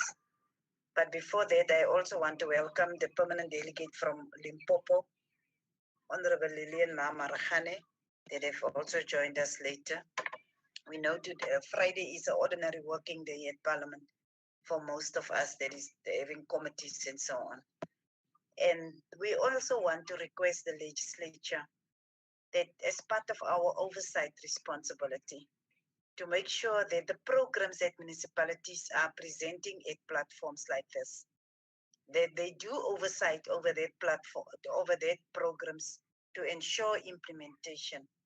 I think in so many instances we do our oversight responsibility, but we don't necessarily look into issues like special programs and like gender and gender equality programs and so on. We have deliberately decided to do it on a level of districts or metros. In some areas it's metros, in other areas it's districts. Because we preempt the district development model. And we have seen also that in all the sessions that we have, mostly the participants will complain about the fact that they are hearing some of the information for the first time when we are having these sessions. So municipalities must also make sure that, and in many instances, it's a fact that areas around women and special dispensations become events. It's not necessarily a program or a project. And that is why one of the reasons why we have decided to tackle the review of the Women's Charter, but also this year we brought the Women's Parliament back, and we brought all three arms of governance, the legislative sector, the executive, as well as the judiciary. We brought them to respond to the issues that was raised by women throughout, so that we begin to show that there is a continuity in our programs. The same happened this year with the youth parliament. We had a youth parliament where young people spoke out, and then after that we had a round table with ministers where they came back and they responded and they showed the information as to what is there that youth can engage with to make sure that economically they empower themselves or they get involved in the economy. So that is why I'm saying we are not fighting, and we will never fight here. But what we need to do is to make sure, and that is why I'm saying we are calling on the legislature to make sure in terms of oversight, take a specific time out to do oversight over issues of gender equality, gender responsive budgeting, and see what is happening at the level of municipalities. Because even this time around, our findings are the same as what is being found in 2013-14, not necessarily Amathole, but generally what we are finding is that the same issues happen. A big municipality like Mangaung, for instance, in fact, the gender commissioner had to go back to Mangaung for them to give attention to all the correspondence that she sent to them, whereas they never responded positively or negatively, as long as you respond, but there was no response. So the issue is that what we want to do is not to say we want to catch you out or we want to find out what is your weaknesses. What we want to do is to make sure that we coordinate, and in that coordinated fashion, we take the issue of gender equality, gender-based violence, but also in particularly to see, is this areas of the Women's Charter, is it being responded to? What is there that is outstanding that we want to bring? Others said culture, there is not enough about culture. Others said there is not enough about women in sport. Others said there is not enough about land and land ownership. And that is the kind of issues that we are going to pursue further. And some of the areas that we get through these sessions, we take it to the executive and we ask them, respond, because municipalities doesn't every time necessarily have the budget to respond to the issues on the ground. So what is the support that they can get from the executive, and at what level can the executive coordinate the work of all stakeholders, like the Commission on Gender Equality, for instance, and any other issues? In Gauteng, the issue of disability was a big issue that was raised. So it is the kind of areas that we want coordination, and we want it also to go together with the planned district development model.